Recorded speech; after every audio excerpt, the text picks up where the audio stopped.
Good evening, ladies and gentlemen, and welcome to this second episode of Beyond the Apex here for season one of the podcast. I am your host, Hamish Munro, the Split 2 commentator for the Vets, and now host of Beyond the Apex for the foreseeable future.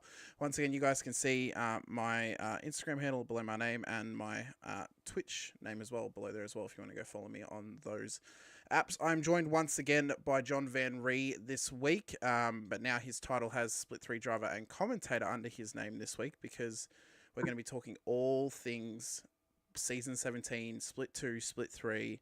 How are you, John? How's your week been? Yeah, not too bad. Each week's been pretty good. Plenty of work going on in the background to get ready for next week at Bathurst. But the boys have put some good qualifying times in, and we're starting to see the makeup starting to shape up, which will hopefully drop in the next 48 hours of who's wearing what split. Well, I mean, I was almost half tempted to almost do a mini episode whenever the results come out of the podcast, just to announce who's in each split. But I'm still playing that one by ear, whether I want to do that or not, Sunday night or Monday night. But I mean, it's great to have you here once again. Of course, I mean, it's going to be a massive season. We've had a massive week of pre-qualifying. Tonight, obviously, is the last chance saloon. It's the last opportunity for those who may have not been able to set a lap time or maybe haven't improved on their lap times previously, just to give that final push to go up into another split. But I mean, yeah, it's how do you think the two tracks were this week in terms of pre-qualifying? I know you only did it at the start of the week, but how's it been for yourself? Oh, for myself, I knew during the season that the two rep tracks that came up, I had poor qualifying times. I know in Red Bull, on race night, I buggered up the first lap and got a 1x in the second lap. And then at Osher, the same thing again. The first lap, I set a good banker that I was happy with, and then the second lap, I just didn't get the opportunity to push, so I got a 1x somewhere in the middle there. But, I was able to basically get back to my PB at Osher, and then Red Bull, I wasn't too far off the mark, so probably a little annoyed that I didn't go zero point 0.1 or 0.01 less than what I had, because that would have put me in the next second bracket. Would have put me, I think, about 55 seconds instead of 56. But it's I know I'm not a fast driver, so but still, to put a reasonable time in, you've got to be happy with that. Yeah, well, I mean, it's already looking like a pretty serious spread of potential from certain drivers. I mean, obviously, those who have got the season 17 driver or spotter role have they're able to see how they're tracking, sort of thing, in the Discord, of course. The certain people are locks, certain people aren't. I mean, we spoke about prior to going live what the sort of the makeup is of how you kind of determine where people are going to sit, whether they're a lock or whether they're kind of in between a split 1 and split 2 or split 2 and split 3. But yeah, I think it's gonna be interesting to see. I mean, obviously you have those drivers, which I guess you're just gonna have to consider as locks, who you kind of know, yeah, they're gonna be in the split that I'm in, or they're gonna be in this other split just based on how well they've done previously, and you would just have expectations that they would make it there. But It's like we've been putting out the pre-qual analysis, which is, as we've always said all along, is probably one of the key indicators that allows Pete Van der Kraan, who does our ratings, we call him the handicapper, and we've seen what Pete can do statistically. I mean, Super Vets is basically turned into a league institution. Pete, if anyone can crunch numbers and have a good understanding of where people sit in terms of race performance, qualifying performance, and then being able to balance how new people come into the league and performances people have had in other leagues. Pete's done those deep dives. He's had those hard looks. And I think he's got a fair assumption when he looks at those pre-qual analyses. Who's had a real dip? Who hasn't had a real dip? And you've then got to compare these back against people's race ratings. Those race ratings have been floating around all year, all season 16. So if you're not 100% certain, go back and have a look in there. And I think he even came out, I think 2 or 3 days ago, and actually spelled it out in black and white. You need to be finishing top 10 most races in your split. And if you're doing that, you're going to finish relatively high in that split, which will lift your race rating. And then if you're setting qualifying times that are good enough to have you up into that next level, then you'll be in that next level. So I think the reason why we went to this rating system going back to, and it is the same rating system that was used last season. A lot of people still think it was last season was set on pre-qual times. Season 15 was purely set on pre-qual times. So it really has been developed to try and stop people from sandbagging. It's also developed to try and make sure that we don't get guys who, are hot lappers are racing in a field that they don't have the experience to be racing in, if that makes any sense, Hamish. Yeah. I mean, I think that those are kind of the two biggest things that people may not necessarily had a problem with per se, but it was definitely something that was kind of in your face about it. I mean, there were certain drivers who would try and sandbag their way down to a lower split so then they could become, so they could win more races and they could race up the front. And then, of course, you have those drivers who are really, really good qualifiers, but once they're in the pack, it's almost like they have no idea how to drive anymore. I mean, they just struggle. I don't know whether it's they struggle with the red mist or they struggle with the just with the pressure of having people around them. But it's almost like as soon as they are surrounded by 2 or more cars, they struggle to get through the field or they struggle to race around people and stay consistent with them as well. Yeah, we talk about racecraft and we talk about building confidence in racing around others, and that's what you've got to do.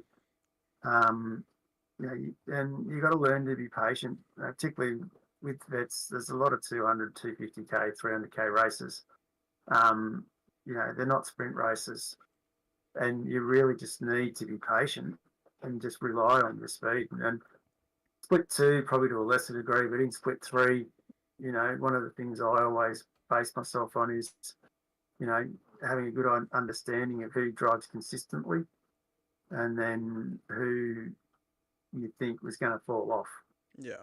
So they're going to make an unforced error of their own. And if they're making that unforced error of their own, then, that's where you capitalise. Well, I think there are certain drivers in the split 2 field who are notorious for making mistakes or they're notorious for causing incidents. And I touched on it last week about how those are kind of the drivers that I say to my drivers while I'm spotting them. This person's coming up behind you, just let him go. They'll cause an incident. You'll get back past them. So I think it's good to have knowledge of your fellow drivers and how their driving is and how their racecraft is. Across the whole field because it's absolutely. It's not going to give you an advantage, but it's going to give you a clearer mind of who you're racing against and not necessarily how you can take advantage of their trespasses or anything like that. But it's so you're driving smart that way and you're able to make more smarter decisions across the course of a whole race or even a whole season as well. So one of the big things I've learned over the journey, Hamish, is, and in split 3, we've seen these guys come through, and most of the time they end up in split 2 because they are quick drivers and get good results. But one of the things that I've learned and worked very hard on is, making sure you can let these guys go through in a manner that you can latch on their heels.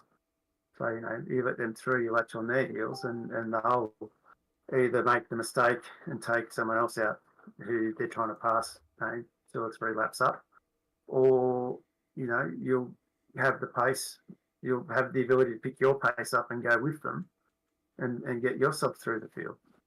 Well, I mean, you can almost, depending on who the driver is, they might have a different entry to the corner, wherever they brake, wherever they get on the throttle, and you can learn and follow them around the track whilst you're doing that. And there are certain tracks where you'll actually get a benefit of more tow if you're following someone, like a track like Monza, for example. If you let someone go, you could hang with them for 5-10 laps just by staying within that 1 second or 1.5 second barrier as it is there, and Mm. keeping yourself in with the tow. So, It's you not know, just the tail; it's the fuel you're going to save as well. yeah, exactly. That's the other one. And going to two compulsory pit stops. I think someone pointed out today that with 100 litres of tank, 100 litres in the tank, that you can fill the tank to, that really it's only going to be 3 or 4 laps that you need to splash and dash to get home if you're going to fill it up at the first stop full. Well, I mean, you could So also, there's also the idea of, if it's a shorter race, like a 150, you could come in lap one, fill the car, and then come back around mm, again whenever the normal one stop would be, which mm, can be a benefit, or it can also be a detriment in case you get a safety car between the period of whenever you first come in and when you need to come in to get home. So those are kind of the strategies you need to put into play, and how it can best benefit you throughout a race. absolutely, the new compulsory pit stops is going to be very interesting, I think, because I think the the strategy window has been very small, not deliberately small, but it's been very small over the last 2 seasons, and I think this will really wide open again, which I'm looking forward to. Big shout out to Roy Clark in the chat as well, calling you father vets. Yeah. I've gone this grey, Roy, because I've been stressing about you, mate. Yeah, great to have Stephen, Jimmy, Ben, and Roy all in the chat at the moment as well. Anyone else watching out there, be sure to get into the chat. Ask us any questions you think might be pertinent to the comments we're making or to the topics we're talking about, I guess. Mm, But yeah, I mean, I guess let's just quickly kind of move away from qualifying for a little bit. mm, I mean, we can come back to a bit later on, but we'll yeah, quickly just get into our season preview just quickly, because there has actually been the finalised calendar put out, and the calendar has actually now changed. So now we'll be going to Bathurst next week for round one instead of Sandown. Round two will then be Sandown, and round three, Alton Park, has been changed to Monza. So I mean, I guess what were some of the thought processes of changing those three races? More or less just swapping Bathurst and Sandown, but actually, I know Alton Park has limited grid spots, if I'm that's correct. correct. Yeah, Yeah, that's correct. You limited to 40 cars. yeah, So that we knew we may have one track in there or two tracks in there that we're going to have that issue. yeah, But no, the original calendar, of course, was waiting on iRacing because we're still following officials. But Monza, the committee discussed a few options. I threw in Nordschleife. just for Gunter. Just the Kunta, yeah. No, I threw that in there, and then we sort of started talking about doing Monza, and then we sort of even through the suggestion that you could have even done the Monza combined with the Oval. But That it that was would then thought, be that would be the best split three broadcast you will yeah, ever watch. It'd be the worst race to race in, but it would be phenomenal viewing. right, yeah. Then it was also then talked about and thought that that's probably a little bit too gimmicky to do something like that. Yeah, No, so we've kept the traditional. We've kept the first chicane in, so that's going to be a real tough nut for all three splits are going to have to know that lap one, turn one, you're going to have to be bloody smart and not oh, push the issue. you will. The other, it's going to be interesting. Like, you got to be smart to survive. And it's only 150 k's at Monza as well, so it's only going to be really a sprint race at that place. Yeah, I mean, it's going to be a short, sharp, but I think that's going to be a track where you will actually benefit from coming in lap one, doing your first stop, and then just going and doing your regular stop halfway through the race. Because you don't reckon? You don't Nope. reckon that's going to You work lose, out well? you lose a draft, you're gone. Oh, that's true. Yeah. Unless you plan it out that you and your teammate come in. Yeah. If you got something like that, where you got your Yeah, teammate together, you go about the same pace. Yeah, you've really, and then I think the draft, if you're in a train, is even better again than what you've got if it's just two of you. So you got to be a little bit careful and be smart about how you plan that. yeah. It's going to be a tough track, and two compulsory stops are going to make it really interesting. Oh yeah, I think it's definitely going to be. My thought process is the later the race you come in for your second stop, it's actually going to pay detriment because the field's going to be a lot more spread out. So the earlier you can actually get your 2 stops in and make it home, the better, because you're not going to be as far away from the field as what you might be come 5 laps to go.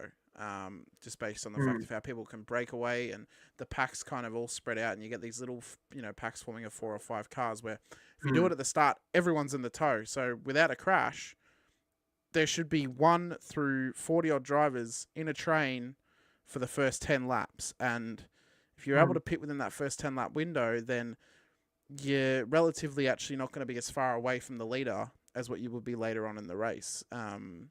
If you're further back through the field, for example, like that as well. Also, Pete Vanderkrant read my mind. He's commented saying he loves Alton Park. We could race there with 4 splits. I was thinking that. I was like, if we did actually have 4 splits of 40 drivers, then we could do it. But yeah. Yeah, I still think we might be pushing the limit there. Oh, maybe. I mean, if they were limited. If we went to 4 splits, I think we'd still have the same issue of 40 drivers. Yeah. Just knowing the fact that we didn't take entries for season 17 into the public. No, we've gotten a handful of new drivers into this season, but really at the end of the day, a lot of the other drivers that have come in are returning drivers from previous splits. So it's a real, catch-22. Yeah. I mean, so, maybe this time next year we'll be talking about a 5th split coming in, and all hell will break loose if that happens. Yeah. Oh God, that's going to be crazy. Oh, we'll get to that. Anyway, it'll be interesting to see how we get with that. Anyway. Yeah. Well, I mean, I guess I'm going to assume that the thought process between changing Sandown and Bathurst was this weekend is the 1,000, so people are actually and it was going to be the East Coast 1,000, but then now that's changed. But this weekend is the official Bathurst 1,000. People should at least be getting some practice in if they do that race, and then it's only the Thursday after that you're actually racing there for vets now instead of Sandown. No, the reason really is we're just following the official calendar. Oh, so that actually changed. That actually changed. The official calendar changed. So that's the actual reason. Okay. The reason for it changing is because they align themselves with Scops. So Scops is Bathurst is the week after. Yeah. So it's the next weekend of Bathurst Scops. Yeah. So they've aligned themselves to that. Yeah, and then I think you've sort of, as I said, you've got the official Bathurst 1000s this weekend. And then just going back to the East Coast one, you've got Sandown on as well. So there's a lot of opportunities and a lot of things for people to do. Yeah. Which reduced the amount of numbers that they had for that event. Yeah, well, I mean, a lot of people, they were either going to do one or the other between the East Coast 1000 or the official.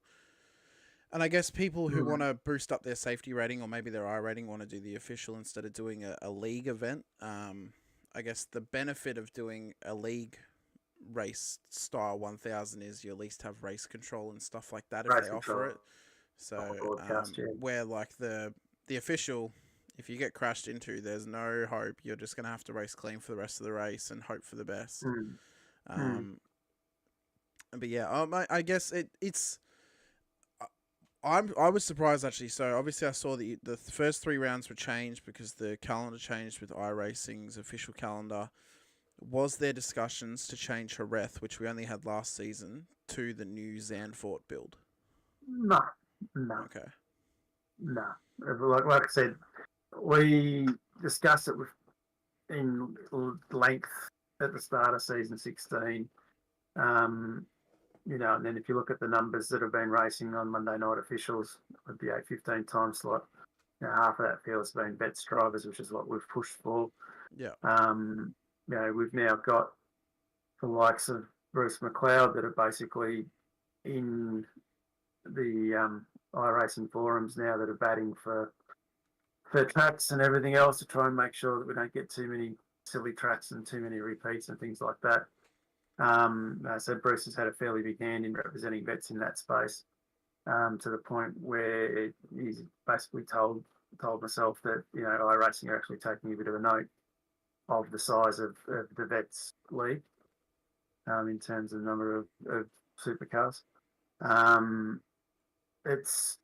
So really we've got we started going down the line of aligning ourselves with officials. So I think we've got to stick to that for a little bit, Yeah. as much as we can. So like Alton Park, it's a bit of a different story because of the number of slots in the pits. But in saying that, I think Jerez this time is the moto circuit, so you don't have the centre chicane. So you come around the curve through there, so that'll change the layout of the track a little bit and make it feel a little bit different. And I think most people probably agree that it actually make the track feel like it flows. Because the centre chicane was a bit of an oddball in that circuit. Yeah. Well, I mean, I suppose, I guess it's a good. I'm actually surprised that the official calendar has left out tracks like Homestead, for example, that hasn't been in vets for 11 seasons. I'm going to assume it's been in the V8 calendar, but it's been in the V8 calendar outside of the 10 rounds that we run vets, between that period. To be honest with you, I've never raced Homestead. Haven't you? It Nope. is brilliant. Brilliant. Yeah, everyone tells me that. Yeah. And I think reading some notes somewhere, I think iRacing hasn't taken the officials to Homestead course B, I think it is. So Yeah. I think that's new to the supercar as well. So I think it'll be good to race it. It'll be something different where we haven't raced before. Yeah. I think some people already own Homestead already, because I think we might have done a vets race there back in season 13 or something like that, or 12. Well, I have to go do my homework on it. when I looked at the previous results when I was checking all the tracks, the last time that I found an instance of Homestead on the calendar was season 6. Season 6, yeah. As I said, we've been there once before. Yeah. So it's been a long time between drinks.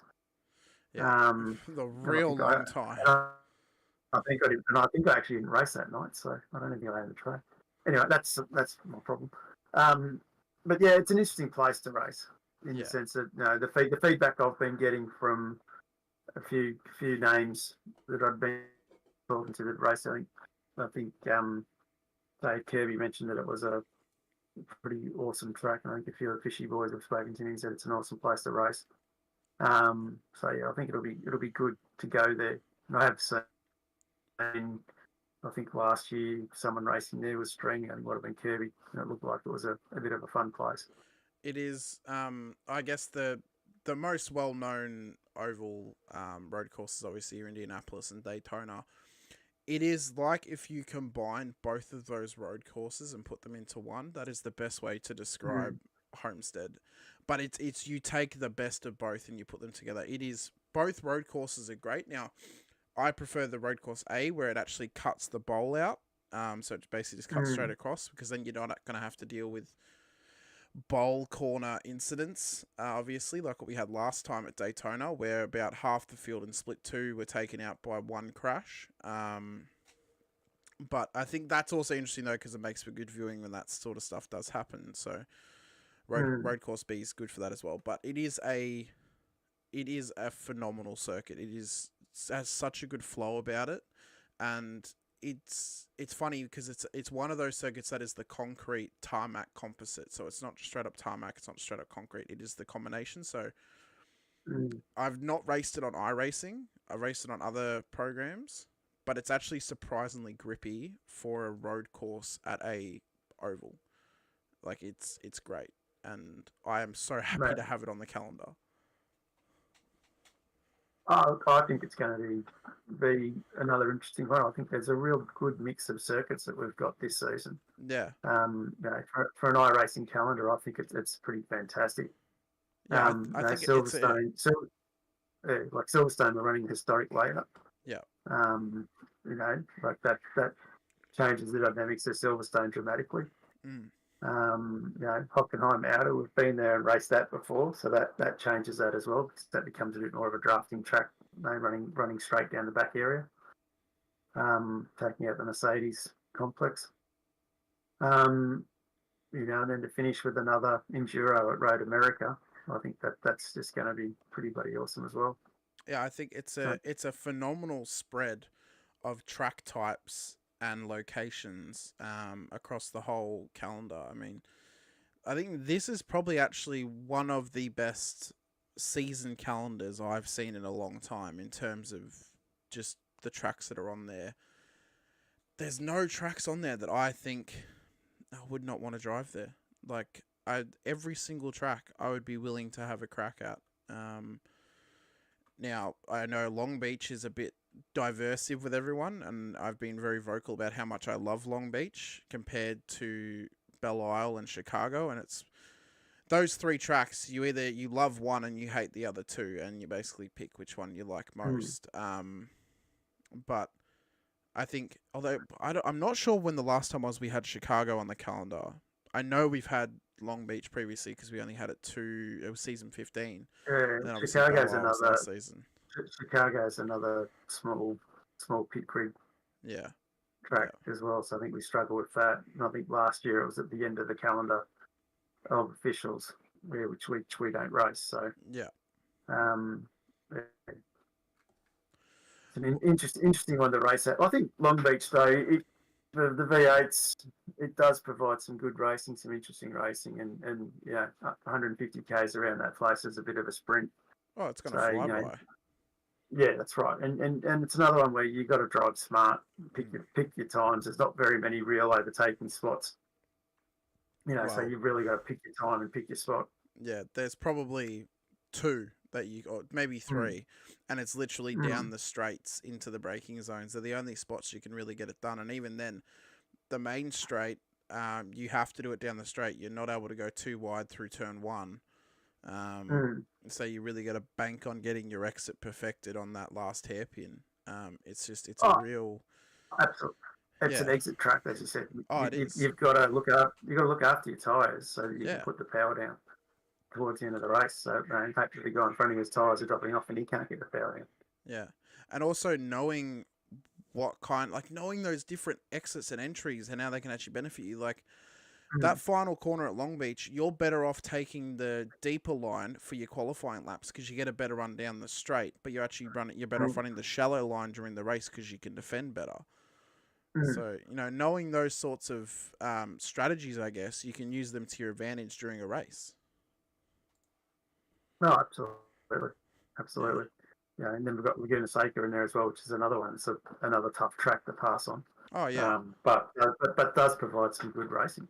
Yeah, I mean I think it's a good spread, as I said, of track types.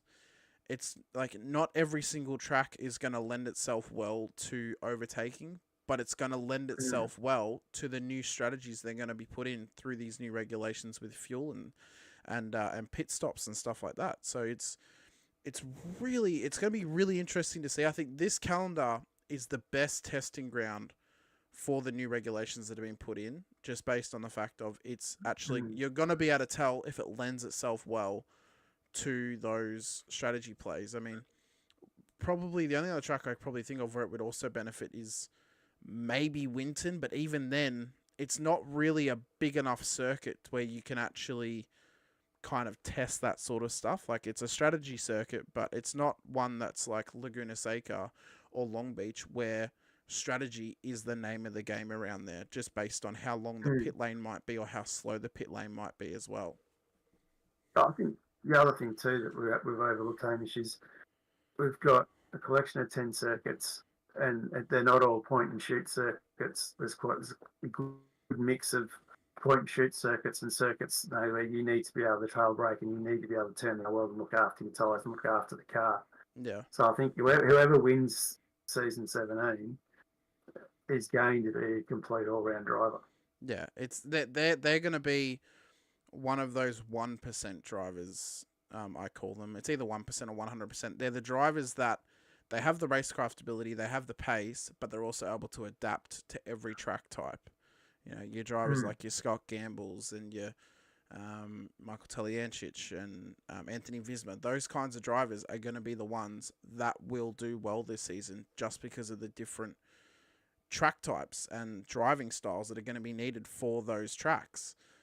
It's going to be, although it's also going to come down to who can actually show up consistently to every single race. Remembering that now the final round no longer is able to be a drop round. So if you've used your drop round, you kind of need to actually make sure you rock up at the final round. And it's an enduro as well. Yeah. So, I wonder who organised that. oh, I wonder. I reckon Homestead should have been the enduro, to be honest with you. But Uh, I guess Road America actually, that's gonna be a long race. I was about to say it's gonna fly by, but I'm thinking back to the last time we raced there. I think we did 250 k's, and it felt like forever, just because of how long that circuit. And you don't actually realize how long the circuit is. I mean, it's longer than Bathurst, mm, but it doesn't. When you watch a race at Bathurst, it doesn't feel like 6.2 k's. When you race at Road America, it feels like 6.5 k's around there. yeah, yeah, Like that's it is right. long. And the speeds you're doing down through Kettle Bottoms, down in the Canada Corner, and even down the Mussane Straight, straight down the Musselane, Blossom, whatever they call it, down into the Yeah. bottom there. You know, the speeds you're doing down in through those sections of the track are still quite high. So you still got some pace on that circuit as well. Well, I mean, you come up to what is actually really halfway around the circuit. You get to the Speedville sign, and The carousel. you're like, how is the track? Like, you get there and you're like, I felt like I've already done a lap, but there's still half a lap to go. Like it's, and I guess it feels like that because that's where the short circuit cuts off, and you just keep going pretty much. But oh no, that's 3 corners back. So again, it feels even longer. But yeah, I think that's going to be one that I kind of hope that there is a big crash again, just because it's going to spice things up a little bit. Last time, although it happened at the start of the race and it was pretty controversial, the crash that happened in Split 2. But if we can get some action like that again, then please, Split 2 drivers out there, It's a track that provides action. Oh, it does. It always does. There's always a good luck story. There's always a hard luck story. Yeah. I think in split three last time we raced there, I think we renamed one corner, not me, because I think I took Reg James out. Yeah. And it was a pretty poor move by myself at the time. And then in the broadcast, everyone else there's about 6 or 7 other drivers that had the same sort of issues going into the same corner. So we sort of dubbed the corner, no, it's not just me corner. Roy Clark said maybe bring back Oran Park. I'm pretty sure Oran Park is also a track that is grid limited, isn't it? To 40 odd cars. Yeah, Oran Park's another one that's got that issue. Yeah, it's a bit of a shame because it's quite a nice track actually, and can lead to some good racing. And then Roy mentioning David Baldock's his adventures at Road America as well. So yeah, don't worry, Dave. We don't let Dave forget that. I mean, don't worry. As soon as we get to Long Beach, that Split 2 broadcast, the name you are going to hear probably the most, especially if they do well, is Will Munro. Just based on what happened last time we were there with the safety car incident. Mm-hmm. Simon Farrington's name may even come up as well because he was involved in that, but that would only happen really if he's in Split 2 again. That I would sort of tie his name into that incident as well. That's not going to be the whole narrative of this season's Long Beach race, though. I think it's definitely going to be concrete jungle and not crashing like a rocket ship. I can say, speaking of that name and Mr. Terrence, I can say that the pair of them have set some pretty good pre-qual times, and they are listed in the battle pack per se. Trying to double up my graphic. Scott Gamble's also just said limit splits to 40, simple. They are listed in the battle pack. Yeah, it would be simple. We need 4 splits. I've got a gut feeling we're probably going to be 4 splits next year. I'm just wait and see. I can't say too much at the moment. Season 18 seems, first season of 2024. That seems like a good time to introduce 4 splits. New year, new system, 4th split. Let's go.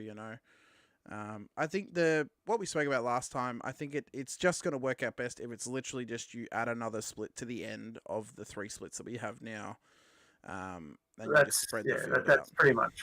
Yeah, that's pretty much where I think it'll end up being. But yeah, I still want to invest. I think Luke still wants to investigate his top end series, and I still wouldn't mind trying to investigate, an over 50 spot, over 55s social racing club, so to speak. So maybe then we need to wait until we get to enough people for 6 splits, and we just put those two on either end. We just have the pro and the over 50s. Yeah, I don't know. It'll be see how it goes. Just going back to the pre-qual analysis packs, like we've got that split 2 battle pack, and just as we were talking about, Simon Farrington and Scotty Perrins are in the mix for that one. No, but don't forget it comes back to the racing results as well. So, but those guys are there or abouts. Between split 2, split 3. Jim Caparonis is another one floating around between split 2, split 3. So there's some interesting names in that group.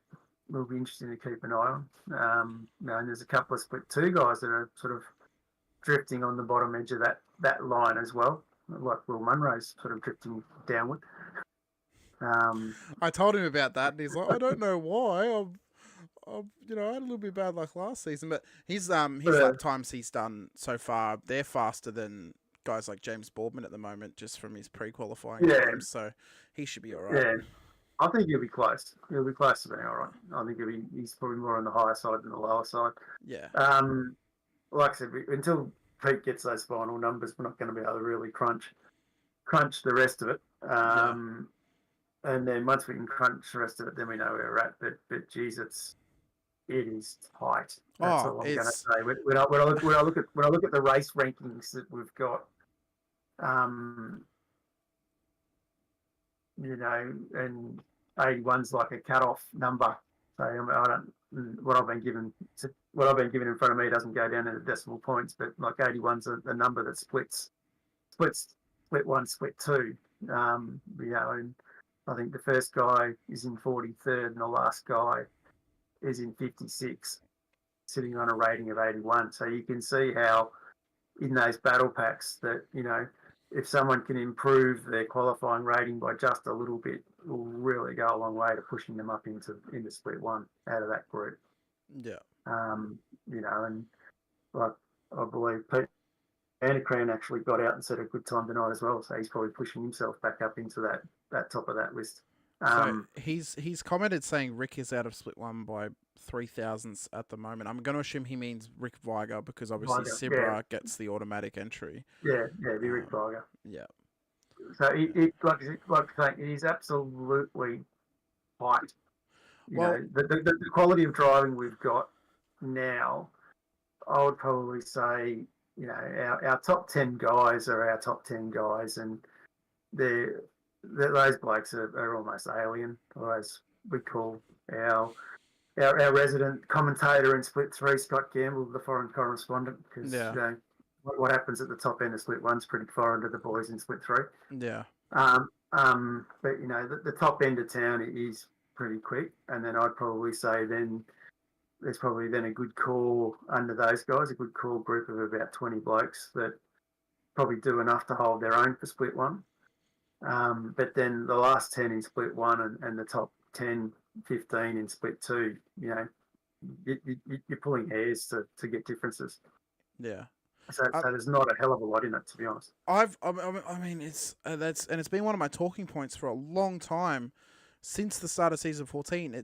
You look at the whole field, and even at the end of the season of championship orders, split 2 is the closest championship, just based on the fact that everyone is like within a couple of seconds of each other in terms of lap pace and of racecraft. You got your top 15, which could arguably go up or down from split 1, into split 2. And then you got the rest of you guys who are kind of in a similar pace to either just sticking in split 2 or being too good for split 3, sort of deal. But it is super close. And, the top end of town and the bottom end of the barrel are always going to be that little bit further ahead or further behind than the rest. But that spread is, it is thin. It is thinly spread between drivers in their abilities and their lap times. I mean, it's insane. Like, I mean, you start talking names, like I'll just roll a list of names off, and you can probably start to grasp and I'm going to sort of rattle off about 20 names like Chris Blanchard, Simon Ersfield, Matty Parker, Scotty Van Loon, Chris Barrage, Toddy Duggan, Hoffey, Rick Viger, Brenton O'Brien, Goosey, Cross, Stone Street's in the mix up in on that edge, the split one as well. Paul Hayes, Hale Caesar, Greg, Hockey, Norris, Burns, Vandercran, Latham, Hanson, Grumley. You know, that's a fair crack of names of guys that are sort of dancing on that edge. Yeah. You Just know, to take two names. there's a lot of quality drivers in that. Oh yeah, there is. Just to take two names away though, wouldn't Goosey and Cross be locks for split one because they finished top 3 in split 2? Yes, they would be. Yeah. So yeah, I'm just looking at race ratings. Oh yeah, okay. Yeah. Yeah. But I mean, it's all of those guys are. Although sometimes I think maybe the race ratings, they can be dipped or upped if someone has a poor race or a better race than what they might normally have. You know. But don't forget it comes back to consistency. Yeah. Which is what we're looking for. Yeah, like, and there's quick guys out there that have bad races, but then when you go and look at their license points, you know, it's bad races because of things that they've done. Yeah.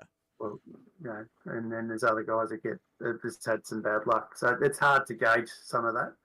You know, and we do try and get a little bit of feedback from race control for the hard luck stories. You know, but there's, you know, we try and get as much input as we can get. Yeah. Well, I mean, I guess it's interesting that you can have certain. I mean, like some of those names. I mean, some of them are foreign to me by the fact that they've never been in split 2 whilst I've been commentating. But then you know, you say names like Heddersheed, Duggan, Hoffman. You know, obviously Grumley and Lanyon currently in split 2. Obviously Cross and Goosey, although they're automatically going up. But like I was surprised that like Heddersheed, he went up to split 1 after season 14, but he went up via prequel. So like he just went up on pace, and then he's just stayed there the last 2 seasons. And I remember I came back to season 15 and I'm thinking, oh, I wonder how Heddersheed's going to do this season, if he's going to be here all season, because he won like a heap of races at the start of season 14, and then he wasn't there. And I'm like, where's he gone? And he's just in split 1, like on pace. Yeah, and you know, if we go back to the prequel analysis, he's still roughly there. So yeah. You know, this is what we're saying. It's just so tight at that top end of town. Yeah. I'm really sort of looking forward to seeing, you know, where the cards all land on those boys. Yeah, it's going to be incredibly interesting to see what kind of mixtures of drivers we can actually see at the end of pre-qualifying, and what the splits are going to be like. Because you know, obviously, prior to pre-qualifying, you think, well, this is how split 2 ended. You could just argue that 4th place down to maybe 10th are going to be going after the championship. And then you kind of have the thought in your mind, well, actually, some of these boys might go up, and we might get some people from split 1 coming down into split 2. So it can just completely change the ballpark that you're playing on. It would completely reshape it all. Right. Yeah, and like as I said before, we still don't know where Troy Stone Street's going to land. You know, if Troy lands in split 2, you know, you've got another fairly competitive guy who you haven't seen before race, who, you know, is quite a smart racer, and he's quite astute with how he goes about it. So, you know, we see how he goes, you know, dealing with the split 2 pack. You've got other guys in split 2, sort of looking at the lock-ins. You know, you've got guys in there that have potential, like Mark Horton can go quick when he wants to. You know, Matty McMillan, we know he can be quick. You've talked about Richie Varela running up in the top 10. Roy Clark showed what he could do this season. He's just got to get that consistency to get himself up to that next level. You know, so they're just a couple of names off the top of my head. You know, just keep an eye out on. Yeah. I mean, it's easy for me to say, and a bit biased for me to say, oh, keep an eye on guys like Robert Crowe, Shane Randall, because they race for my team. But genuinely, like, it was one of the reasons why I wanted to pick up Shane last season halfway through, was he had absolutely incredible pace and he was being consistent. You know, he was one of those drivers that I looked at and I'm like, he's going to do really well next season, or even the later half of this season. I want him. It was the same thing with Wayne and Jamie in split 3. I saw what they were doing and I was like, I want them. Like, they're so good. Yeah. Um, and there's other Oh, drivers out there. I mean, I was surprised John O'Kiely isn't coming back because he had a really good end to last season. Like, yeah, I'm not 100% certain why Jono's not coming back. It could be work commitments or something else like that, or needs a break. Just going back to Crowley, I remember racing with Crowley in Split 3. He was greatly improving his consistency, but he was another guy who I thought was a pretty smart, astute driver. yeah, He knew when to fold him and knew when to hold him, so to speak. Um, so you had that sort of aspect of that. There's I think there's probably about 4 or 5 guys that didn't come back from this season. yeah, Which, as I'm saying, we've still got a waiting list with another 4 or 5 guys on that waiting list as well. So, it's it's good drivers are still there. That's the thing. Like the depth is quite huge when I yeah, sort of look at it. And then if you're going to wind up with Scotty Perrins in there, Scotty Perrins now with a direct drive wheel. Scotty Perrins now drives with a fair bit of confidence and consistency. It'll be interesting to see how he takes the split 2. Ed Cullen back up in split 2. Ed's another one who races with a fair bit of pace and gets the job done. And I think Pete Latham might be coming back from split 1 to split 2. So you're going to team up Pete and Ed again from Shadow. So you're going to have those two boys in each other's ears, coaching each other along on race night. So expect big performances out of those two. So we've really got some quality guys that are coming through. And Dave Arney, who's come up from split 3 and a split 2 as well. Dave, I think he had 2 or 3 races this year where he made a mistake. But when he wasn't making mistakes, he was up there from a fair portion of the season, pushing Stone Street along. So, I think you've got some guys coming up from split 3 that I'd keep a bit of an eye on. yeah. Yeah. I mean, Pete saying there, Crow's the guy to watch in Split 2 this season. I think personally, and I love Robbie, but he's one of those drivers that actually needs to kind of get that killer instinct a little bit. He kind of just he doesn't defend that as hard as what I think he could defend. He's a very smart racer. I mean, you are completely right about that, John. He's a very smart racer, but he just needs to get that fire beneath him sometimes, just to push himself to force a move sometimes. Like, not crashing anybody, obviously. We don't want to have that. But to put the pressure on people and try and just go for a gap. If there's a gap, go for it. If you think it's viable, and then just, defend like you are defending the gates of, of hell or wherever, like just stopping stopping someone from trying to get past you. So I would actually think if Shane can get to every race, if Shane and Rob were to make the same amount of races, I actually think Shane would do better than Rob, personally. In the same car, I think Shane, just he has that. Even when spotting him, if there'll be like 10 laps to go and he is fighting for position, he just deafens himself and he just focuses on what he's doing. And he's willing to go for those moves. So, but I'd say, other drivers in that split 2 field who are going to be ones to watch. I mean, if Paul Burns remains in split 2, he's going to be the one to watch for sure. He's already gotten that cat off his back of getting that first win. That chips off his shoulder now. He doesn't need to worry about getting, his first win. He can just push forward and be consistent like he always is. As I mentioned, Shane Randall's going to be one to watch as well if he's able to get there for every single race. If Grumley and Lanyon can sort out their racecraft, they're going to be ones to watch for sure. They've got the pace. They just got to be able to keep their heads clear and stay consistent, So there's going to be a lot of, even Gary Buckland as well. He had a massive rise last season, and then, Richard Barella is getting up there. Peter Vermey was sneaking in. And then obviously Rick Viger, if he stays in split 2, he's going to be one of those guys as well that is going to be knocking on the door of race wins and fighting for that championship come next season. So it's going to be very interesting to see what the spread is for split 2 and split 3. Absolutely. Like it's a tough split. Like you're saying, there's more than 10 guys can win a race, Yeah. but you don't win the championship by winning a race. You got to be consistently in that top 10, consistently knocking on the door, Mm. and staying out of trouble. Um, like I know, like you look at Richard Varela, I think he got his first incident point or something, or his first penalty points, I think, Yeah. this season, and he gutted himself. But he's a guy that prides himself on not taking other people out and getting involved in other being the cause of the incident. Yeah. So he drives at a very high standard, a bit like Pecky in a roundabout way.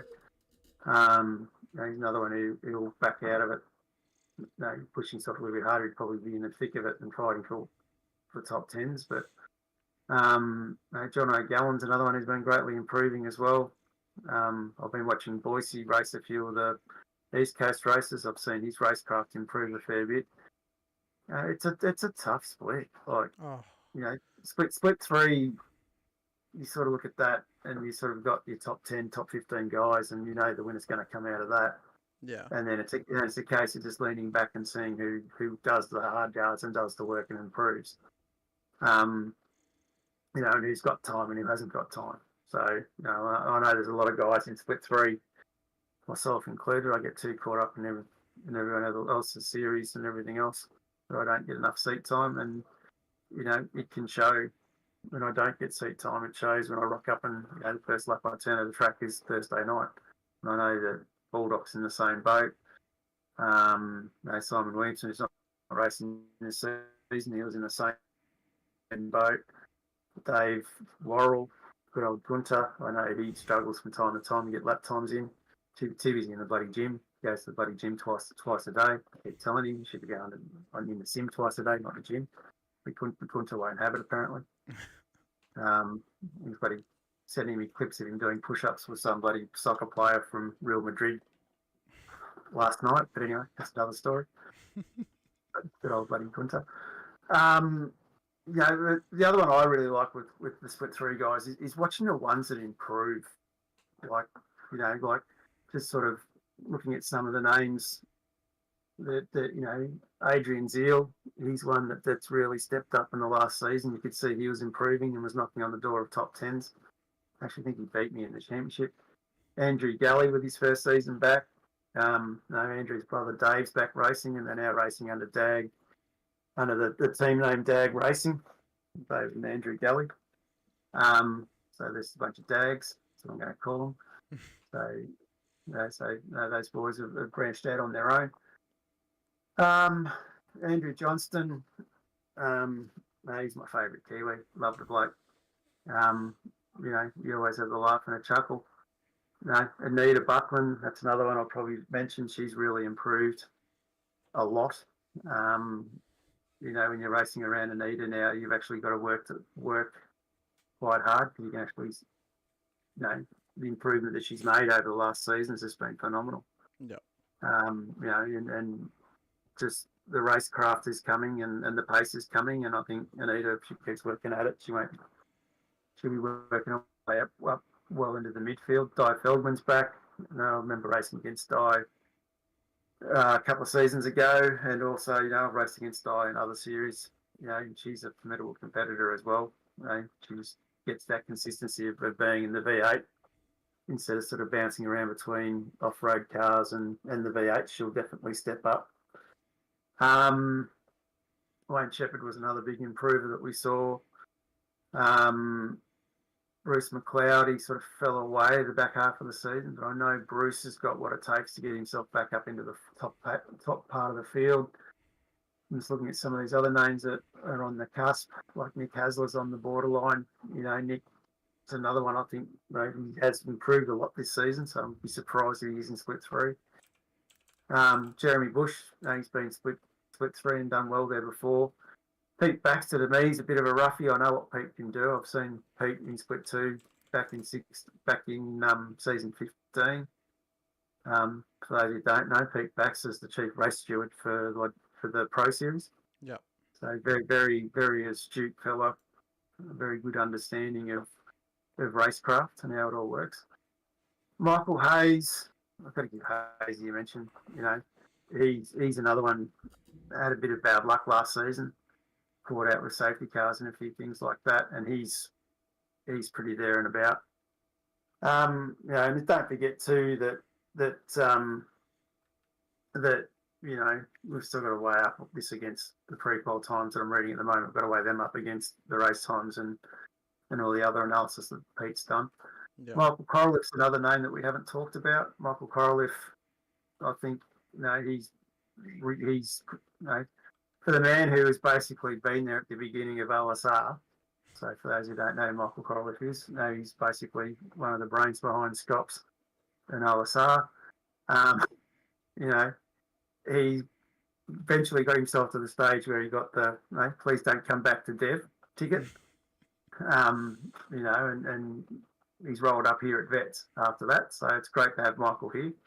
You know, and I think Michael will probably wind up maybe in split 2, don't know. But, you know, he's another guy who I know can drive really well. I remember racing against him when I was doing OSR. Mal Powell comes back.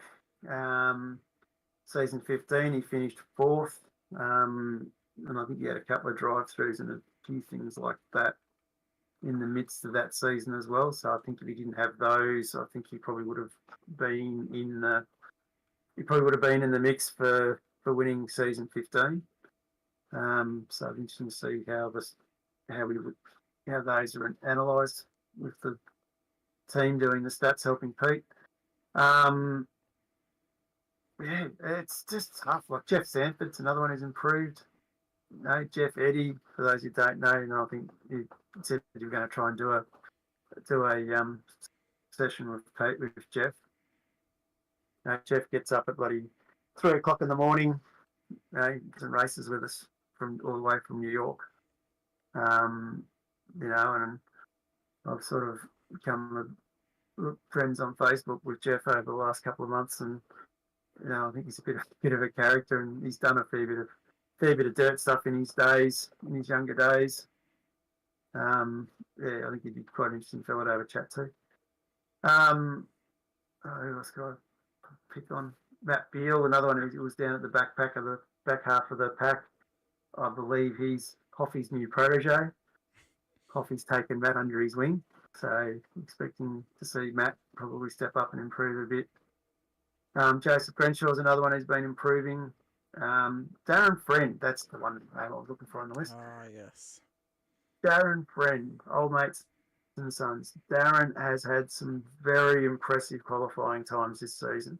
And I think when it's come to racing, he's sort of felt a little bit out of position. And him and Pato as well. Pato's the other one that's had some cracking qualifying times.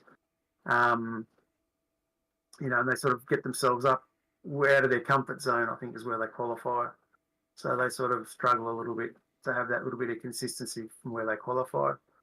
But in saying that, with Darren, like, seeing some massive improvements, like, you know, he's qualifying now and he's starting to get consistent without sort of falling off. You know, and I think if he continues on the trajectory he's on at the moment, I'd probably almost write Darren in for a top 10 if he can keep it on the track. You know, and then I suppose Sean Slater's another one probably to give an honourable mention to. He's another formidable competitor, has a hard crack. Rob Vizza, another one who's greatly improved. You know, but then I'm just going to give this bloke a mention. I believe he's probably in the chat listening anyway. New livery for Pete Kelleher. And if you thought the tennis ball was special, you wait till you see the new one. That's all I'm going to say.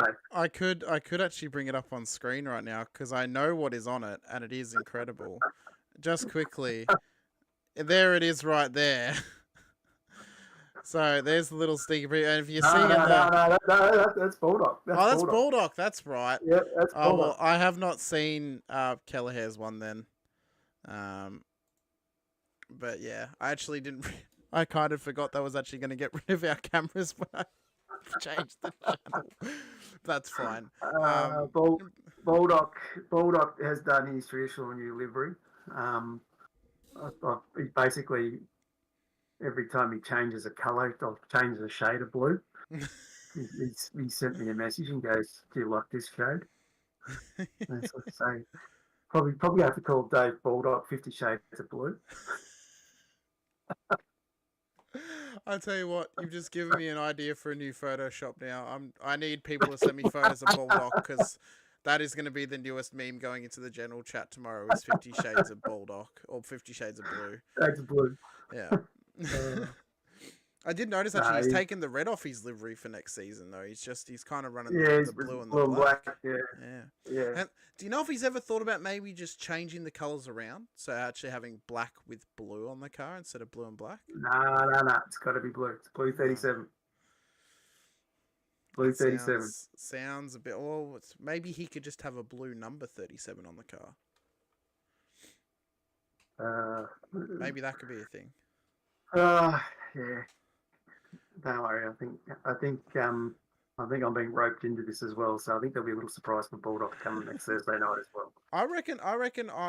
If Dave wants to get in contact with me, I wouldn't mind making him like a really nice all blue livery. You know, just work on like somehow integrating maybe like some white and black in there. You know. I've offered to paint for him. He does it all himself. It's all Dave's doing. It's it is Dave, and he's probably another guy pretty worth having a chat to. Yeah. He's a character and a half, but it's like he's got posters that he's made up of every car that he's raced every season, going back to the PRA days, and then into the Banter Alliance days, and now he's DP7R WKMP phase. The whole lot's just all stacked there, and he just immaculately done. Just that's how just keen he is about it. Or just loves it. Yeah. He gets upset because he can't put enough time into it with sort of running around after his three teenage kids and horses and everything else. So he's a busy boy, old Dave. I feel like if I spoke to Baldock though on the podcast, Scott Perrins would probably get more screen time than he does on the Split 3 broadcast normally if it was just me and Baldock because, the amount of conversation he'd probably want to have about his love for Scotty Perrins and his love for Ford as well and the colour blue. We'd fill in 3 hours really easily, honestly. Oh, absolutely. It'd be an easy 3 hours to fill in with Scotty, talking about Scotty, with Dave. No, Dave's good. I caught up with Dave at the start of this year when I went over to Adelaide and had a beer with him real quickly as I was sort of heading between the city and the airport. Caught up with him and Dragey, and he's as much as a character in real life as he is in the sim. Yeah. That's one of the things I kind of enjoyed with vets, and caught up with Worrell in Sydney this year as well. So, you sort of get around and catch up with some of the boys. And South Australia boys had their off-season catch-up as well, which was great to see them all catch up and have a drink and a dinner and a meal together. And, I think the New South Wales boys up Sydney way, and I think we'll try and get something going down in Victoria as well in the next off-season. I think it is good to put some faces behind some names in the league, like Brenton O'Brien. I've caught up with him a few times over the journey. And Brenton's a good bloke when you sort of sit down and have a chat to him. And when I was in Sydney last time, I caught up with Luke Holland as well. So there's a lot of good faces, and like I know here in Albury Wodonga, it's not uncommon every 4 or 6 weeks we have a thing called Barella Beers, where we all go around to Barella Cabinets on a Friday afternoon at 5 o'clock and sit around and talk rubbish about sim racing. And, I think we've even cracked bloody Discord up on the last one. I think we had Scotty Gamble and one or two of the other boys beam in and have a chat as well while we're all talking rubbish. Yeah. And that's one of the things that I suppose, as we're getting towards the end of this, is we really need to focus getting back to with vets as well. When going back, I'm not one of the original OGs, but I'm a season 4 was when I got involved, and I've raced every season since. And that was back when we basically had a community of less than 50 drivers. There was only about 30 of us, I think, in season 4. It used to be fantastic because we'd have a compulsory safety car, which on a good night would come out when Jamie McKnight was flashing his lights at me, and on a bad night, Jamie was past me. Um, and, but there was a lot of banter, and, everyone was pretty happy-go-lucky and got around each other. And, as we've grown, we've become a lot more competitive, I think, as a group. But I think as a group, we've really got to come back to bringing that in to, it is about that, we all do this because it's fun, or we enjoy it. We've all got a like hobby that we share, and then we just got to get that banter back, and that let's have fun with it, not go out there to kill each other, so to speak. Yeah. Marty Hughes, you're on the river, mate. We're about to say, don't tell me down at Mildura, because that's where Mr. Dial is. Well, I mean, maybe that's something that could be organised for probably not until the end of next year, but maybe if everyone was interested, maybe we could try and have like a vets event where we all fly into one place, or if you live in the place where you're flying into, you just drive or whatever, and we all get together and we have like a bit of an event, whether it's like at one of the Crown casinos in Melbourne, Sydney, Perth, or Brisbane, whatever. And we all just kind of get together, have the day there, and or a weekend, and then everyone goes home. Yeah. I think we've got to start trying to do a few. Someone else not too far. Oh, you're in the middle, in between us. It's it's just like I said. We just got to, like as Roy Clark said, he said everyone practicing in the same Discord channel, talking and yapping away. And I think that groupness that we had, you made some pretty good friends. And like I know from my race, from vets, I've made some friends for life. Yeah. Out of this group, and heck, buddy, Jamie Knight gave me the freaking keys to his RX-8 and said, "Go for a spin." Okay. No, I'm sure if I wasn't a person in vets who he didn't know, I'm sure he wouldn't have thrown me the keys to his car and said, "Have some fun." And I think we just got to get that camaraderie back a little bit. I think just moving forward, I think that's something that we really need to work on as a group. Yeah, I mean, I guess kind of getting, it's good to have that sort of competitiveness about you, but you also need to remember at the end of the day, it's a bit of fun, and you're not racing for sheep stations. You're racing for bragging rights, and bragging rights are worth are about as much as a piece of paper. Yeah, in the reality of life, winning a vets race over someone who you might consider an enemy is really not that big of a deal, but it might be a big deal in terms of being able to have some fun or make some laughs with people you consider your friends or whatever. So, biggest day of my life, chalking up a win, so I could say that to Dave Baldock. He hasn't got one.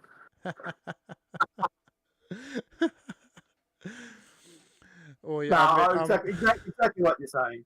Yeah. And Pete jumping in there too, basically saying Super Vets is trying to promote fun, and no, there is fun in numbers when you have a look at Pete's stuff, and Pete, and then sort of going into the super bookie side of vets. I thought I didn't jump in it too early, but there's a bit of fun in that, and I think even just the team names that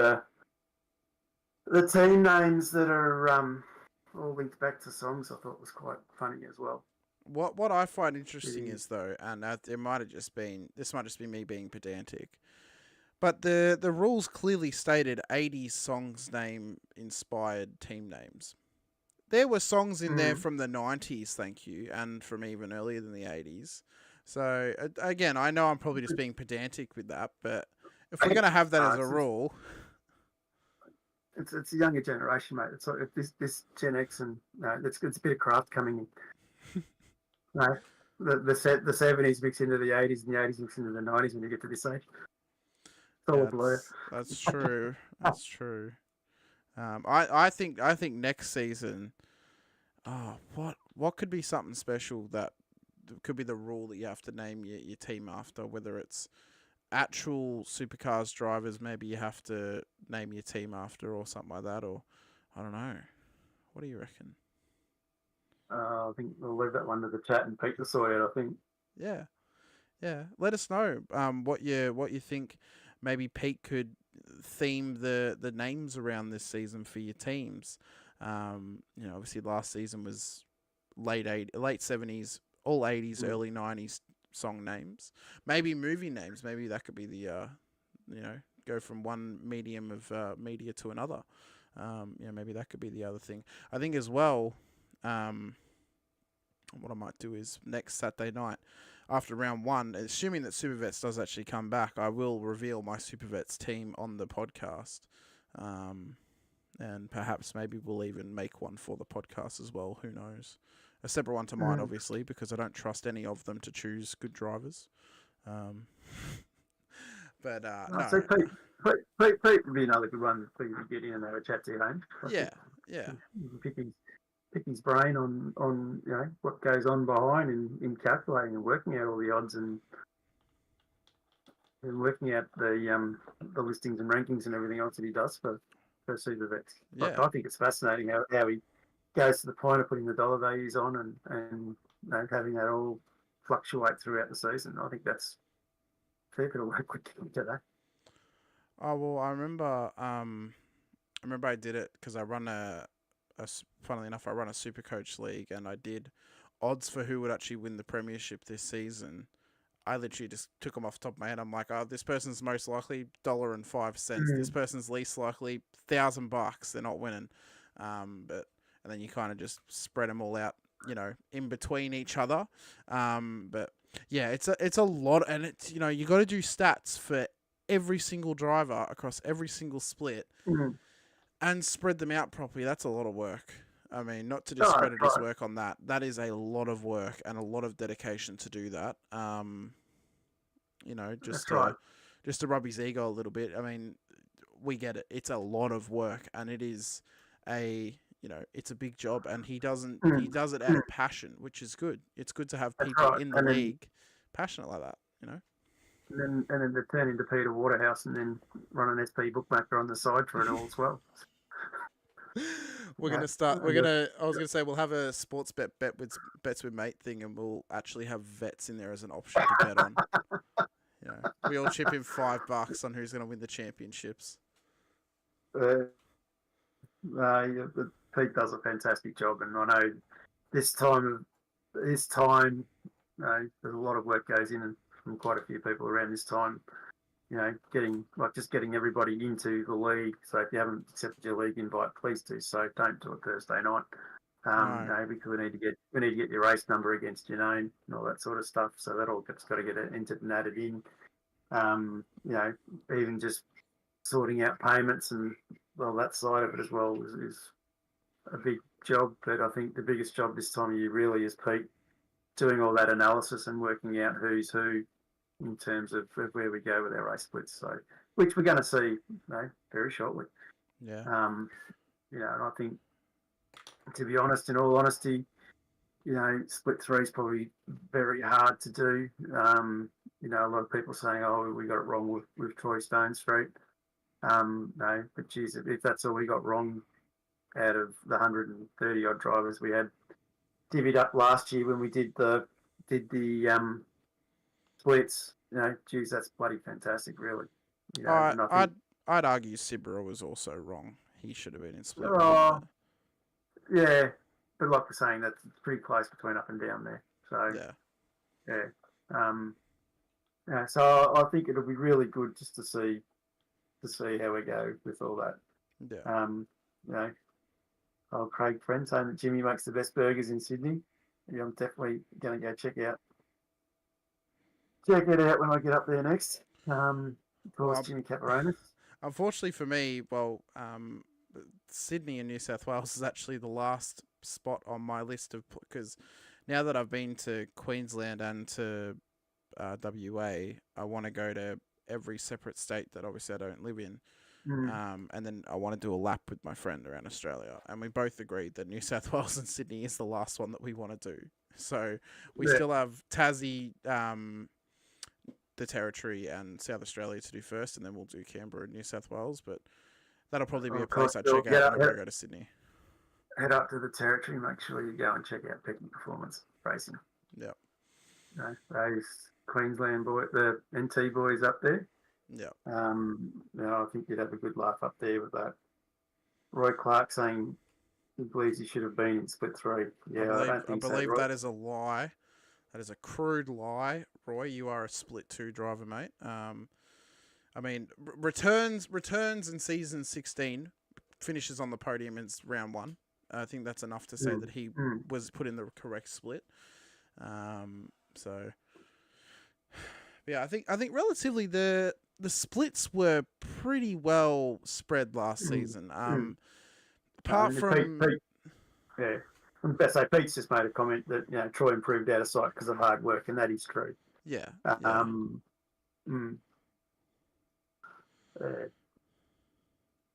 It's a tough. I mean, yeah, and I guess the only argument you can make for saying that Sibra should have been in Split 1 is the fact that he won half of the Split 2 races. But even when I spoke to him at the end of the season, he really probably only won 3 of them because the guys behind him started fighting and he was able just to break away, and build the gap. But even then, that takes a lot of pace and a lot of consistency to do that. So, it's... I think we got it right. Well, my gut feeling is we got it right last season. I'll stick with that. And I think we'll get it right this season. And I'm really looking forward to season 17 kicking off, and I think it'll be a really good season. I think. Yeah. Well, I guess with season 17 starting this coming Thursday night, 21st of September. I guess I have put this in Discord, but for anyone who's not in the Vets Discord, this is our Split 2 thumbnails. That will be that's basically whenever you see this on YouTube, this is the video to click on because this is Split 2. And that's the season 17 races for this upcoming season. Of course, whenever you see a kitchen pop up on screen, then you know it's Split 3 and to click on that on the thumbnails. So one thing I did want to mention before, though, because we were talking about the calendar and stuff, and you mentioned Gunter, are we going to rename the Mercedes Stadium section at Hockenheim just to the Gunter Stadium section? Just call it the Nordschleife Stadium at Hockenheim? Oh, don't plant that seed in his head. Oh, look, I think we call it what we call it. Yeah.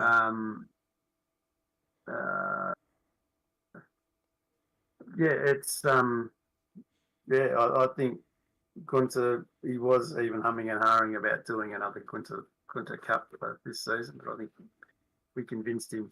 If we do it every season, it'll lose its It'll lose its value. I reckon. Yeah. Once a year, at Belle Isle, keep it at the same track.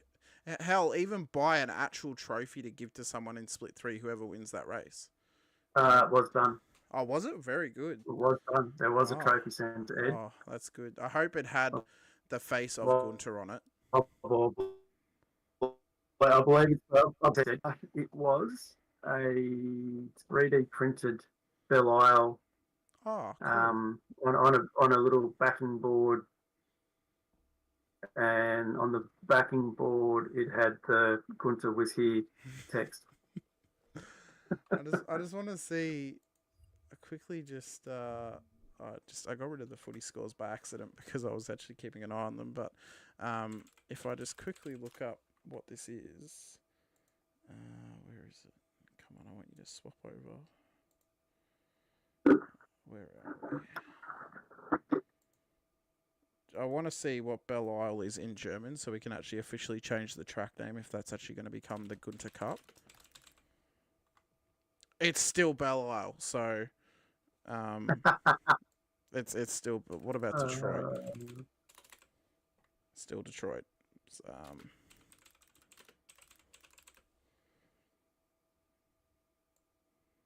Yeah, Stratgers in Detroit. That's shittily translated. So I don't know. Maybe we just keep calling it the Gunter Cup and rename it from Belle Isle to, I don't know, Gunter Island or something. oh, of course, he's the one who's at me every second week to when we're between seasons. Is we're gonna have the Nords. We're gonna have Nords. We're gonna have Nords. We've got to go to Nords. Um, I so reckon if we'll if see. he We'll wants see what if he happens. wants the Nordschleifer, then he needs to organise an endurance event between the seasons for Nordschleifer. Oh, no worry, he probably will. Yeah, I And mean, Andy why not? suggested it. Why Yeah. not? I'm sure Uh, 5 people would want to come and race with him around Nordschleife yeah. for an Oh, hour. Dave is a yeah, he loves that place. Been there in real life though, so he has been over and driven around it, and I think Dave loves his motorsport. He's been heavily involved with New South Wales IPRA for a long time. Um, he's done the Bathurst 6 hour, which I was lucky enough to go up there and join as part of the refueling team this year, sorry. But Dave's done a lot of motorsport over the journey. I think he's one of these guys that's no, I think devoted his life to motorsport and given up a lot so that he could spend money on his cars.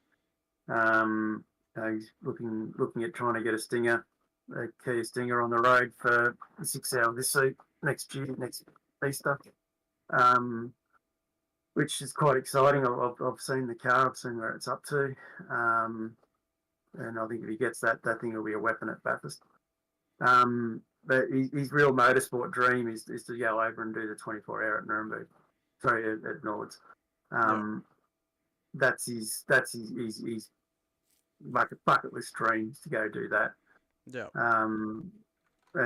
But yeah, just what he's done with his motorsports, we're having a chat. Like he started out rallying the Holden Gemini of all things.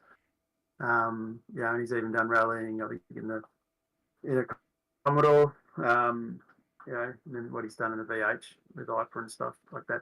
That machine is a beast. And I'm not sure if you saw the 12-hour support races where he delaminated a tyre going down through the cheeks, brushed it up against the wall. yeah, Um, so he's only just got the car back on the road, I think, for around a couple of weeks ago at Eastern Creek. But yeah, he's a fairly interesting character to talk to when you sort of start getting him talking about his motorsport and his passion with his motorsport. And he's only one of a multitude of guys we've got in this league that have done some form of real motorsport in the journey. yeah. I think your old man, running around in the HQ is another example.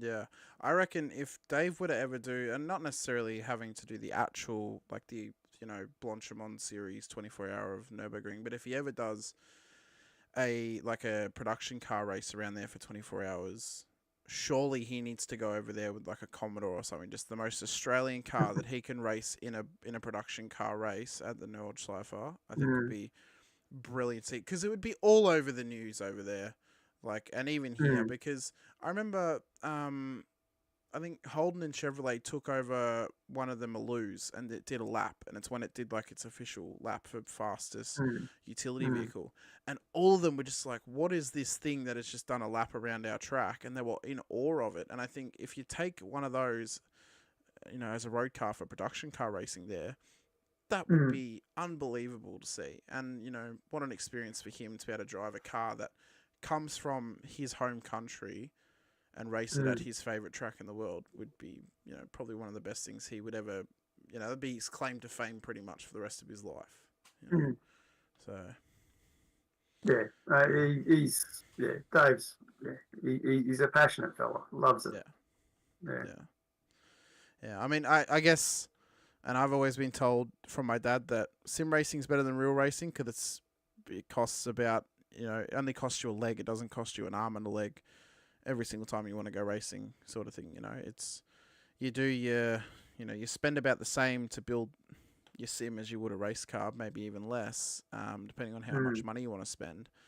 And then it's cheaper to race overall because number one, you can go racing anywhere in the world that you want to from the comfort of your own home, and you're not having to buy things all the time like tires and new wheels or new parts for the car or fuel or anything like that. So, but both of them have their benefits, obviously. Being able to race an actual car compared to a sim is, they're not really comparable in terms of what it's like, but both would still be incredibly fun. No, that's my brother who came and did a couple of seasons of that with us and struggled. The big thing for him is you have an accident, everyone just reset and go back, and he's a strong believer if you had an accident, someone's got to come out from the screen and punch it. Because if you had that accident in real life, that's pretty much what it's going to feel like.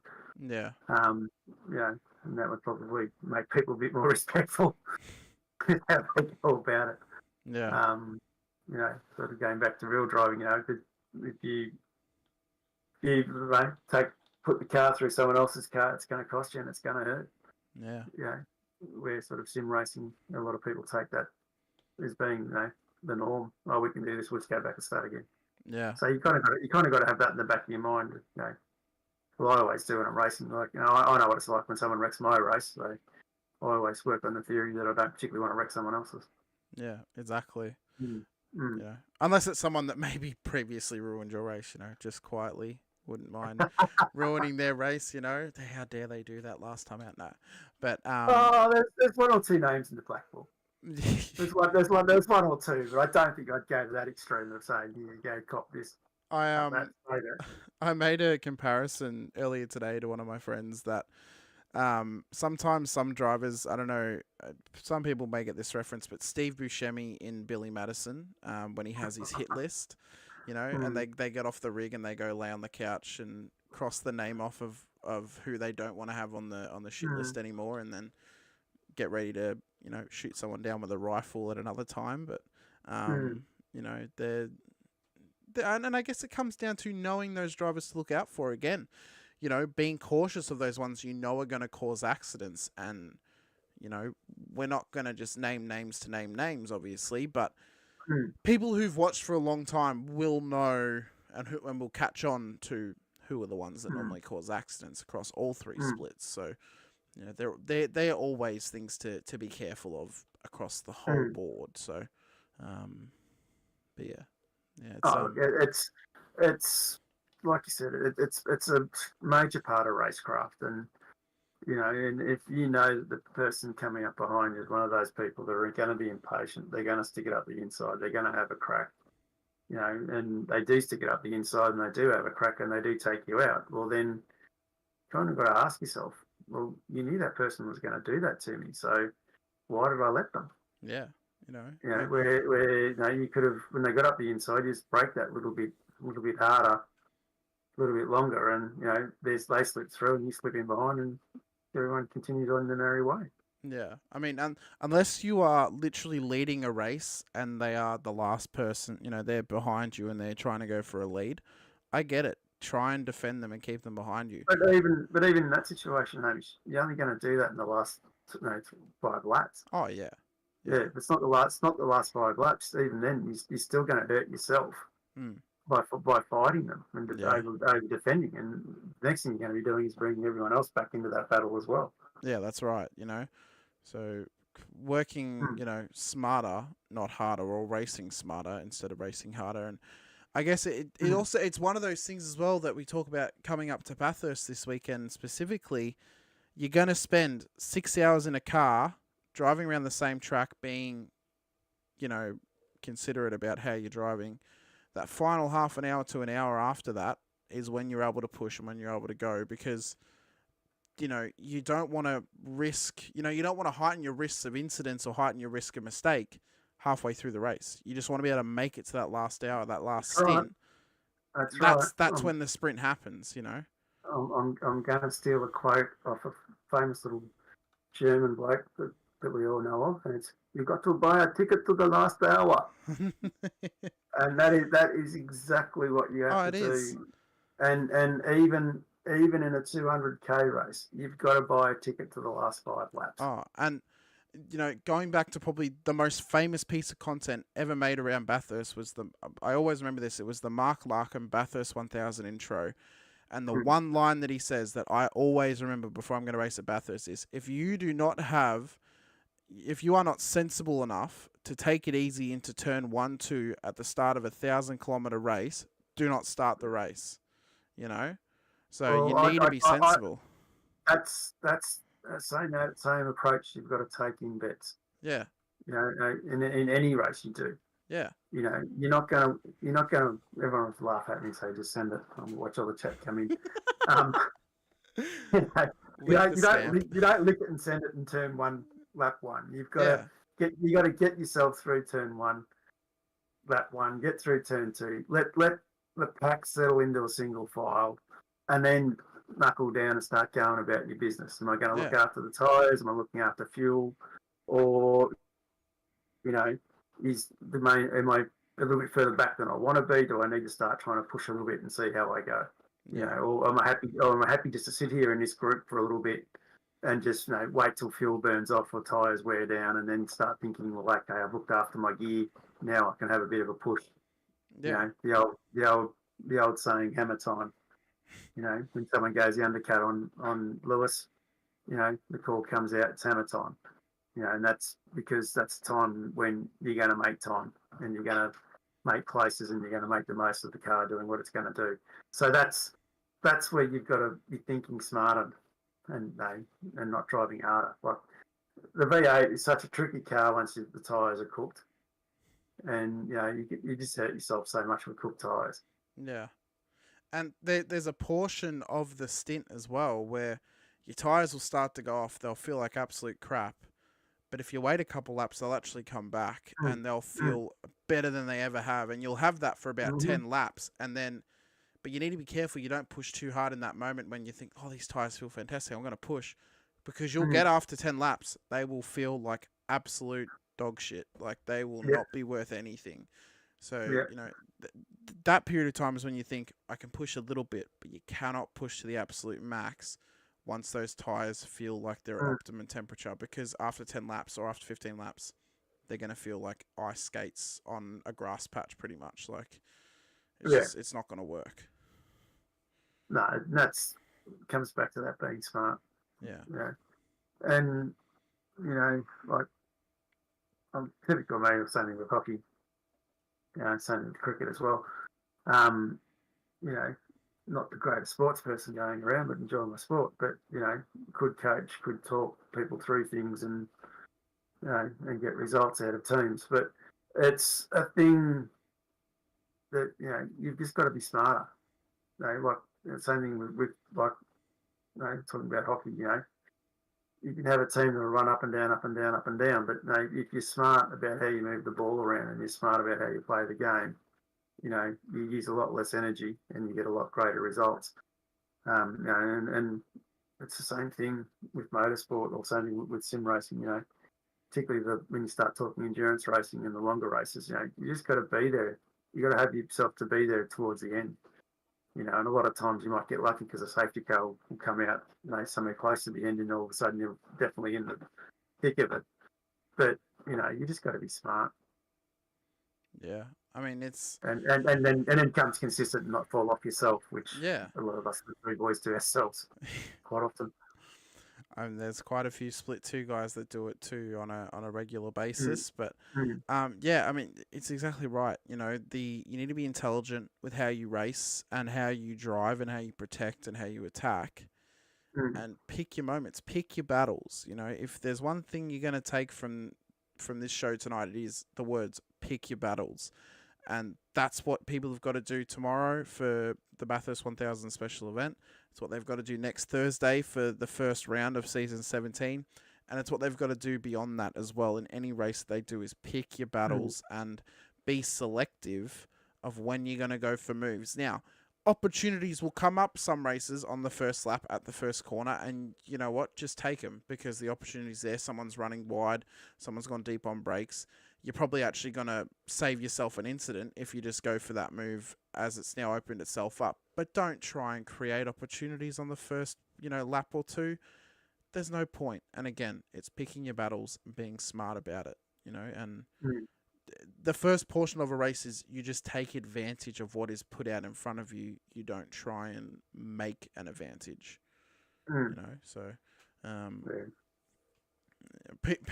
every time we've started talking about a new type of driver or track or whatever, Pete just pops up in the chat with a different stat. So, No, yeah, yeah. Dean Fulvel is the most sensible driver in the league. So, shouldn't that I'd mean have that to, he gets I'd the have, best and I would fairest? have to, I'd have to agree that Yeah, he's the guy that and I'm sort of thinking back, seasons bloody, no, I'm probably going back season 6, season 7 when I was racing still in the same splits with the likes of Dean, and even back then he was a pretty smart driver, yeah, you know, pretty smart driver in the sense that he knows how to do that. I think another one who's very smart and astute about how he goes about things is Jamie McKnight. yeah, Probably hasn't got the pace he had. Well, I'd probably say that the guys coming in have taken away that pace, um, but Jamie was another one who you could see is always strategically thinking about fuel and tyres and how to manage a race. Very astute thinker in that sense is Jamie. yeah. Like there was a lot to learn in the early days of Vets watching Jamie race. I mean, it is far and few between. Well, it's amazing. Sorry, how far the league has come from its early days to now. It is arguably the biggest league, the biggest supercars league in Australia in terms of the amount of drivers you get signing up. I mean, you filled the slots with only people who have ever driven in vets, apart from a couple of new guys coming in. But you filled the slots without even opening to the public.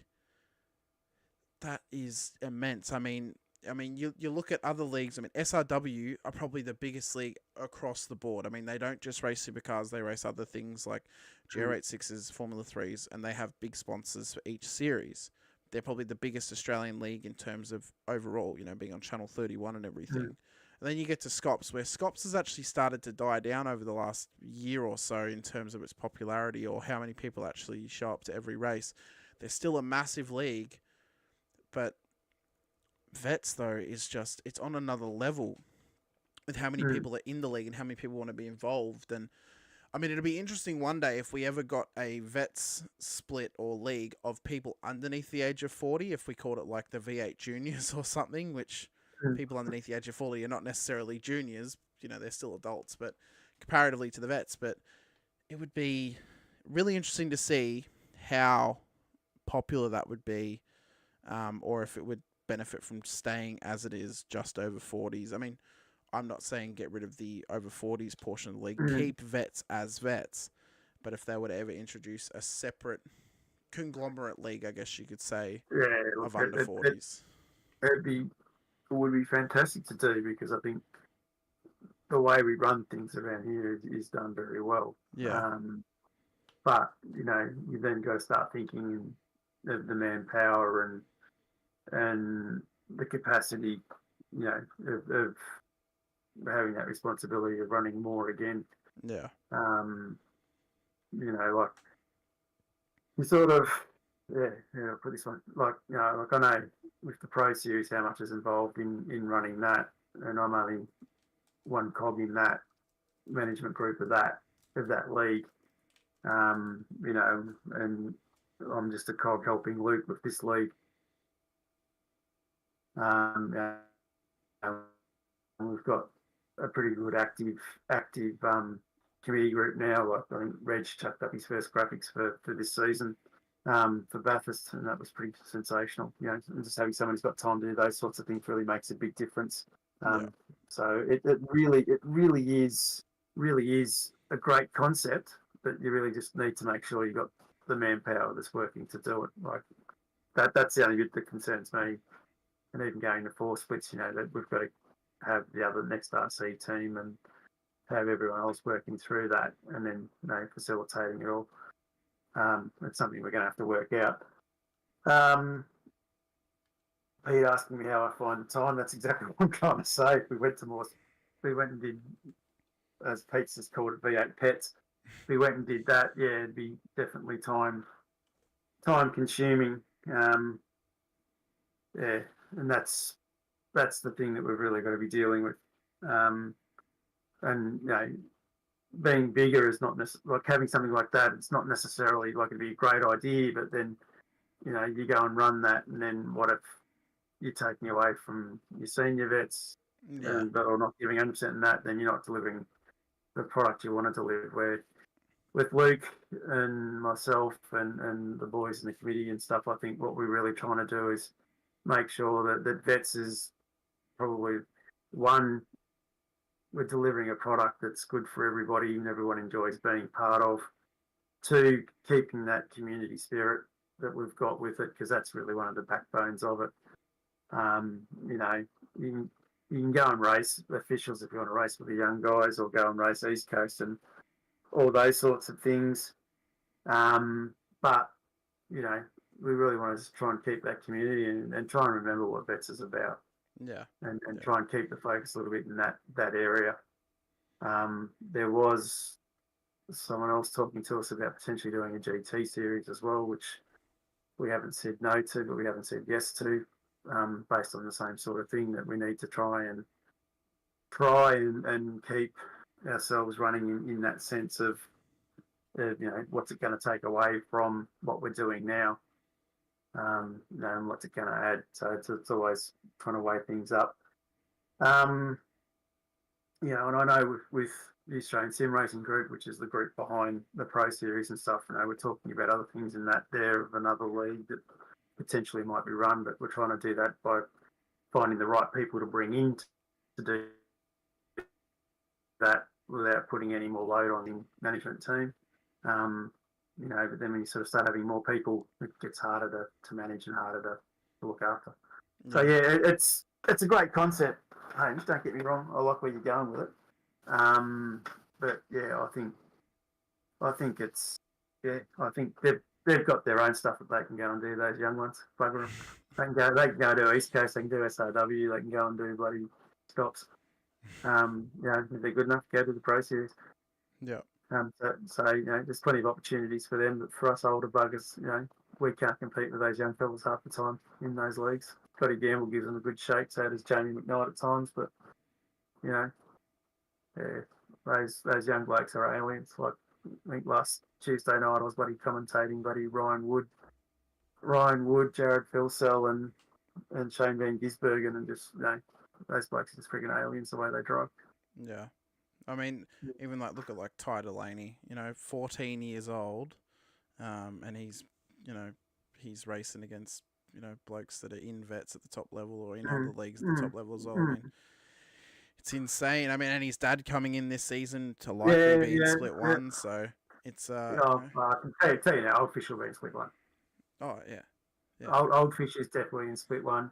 Yeah. But Minnow, he's definitely someone you always keep an eye on. Like I've always liked watching him race, and he's really good about it. Like when he gets in the commentary, or even when you hear him in a server talking about something to someone, he's very polite. He's very level-headed with his approach. And I think his driving's pretty much going to be the same. I know they've been working very hard with him to get him up to speed and stuff, but the fact that he's been driving around under the wings of the Old Fish for a fair while. I just think that he's in a good team there with the other ones around him. I really think Ty will see a lot of. Like Brian's another one at that age group that we've seen come through. Like he's qualified in the Pro Series, probably hasn't stepped up enough in that Pro Series to warrant where he's really at. But when you get him in Scops on a good day, he takes it to the best of them. So I think and that's part and parcel of growing up. And I suppose the other one which we I think we touched on last week, which of course was the Altus Australia. So now we're going to start seeing, I think Jabe Stewart now going to try out for the PESC series under the Altus banner, and I Yeah. think Andrew Gilliam's now coming under the Altus, not the Altus Australia banner Yeah. as well. So I think he might be trying out for PESC as well. So we do have some good young drivers coming through from Australia. Of course, we've got Rogers and Dane Warren over in Germany already racing in Europe. And I think the pathways there for some of our young guys now to step up at that age, learn their craft now at the pace that they've got, and by the time they're 18, they'll be ready to move on Yeah. to bigger and better things. I mean, we're going to be old when people like Ty Delaney are old enough to be in vets. Oh, geez, probably top 13. It's 27 years.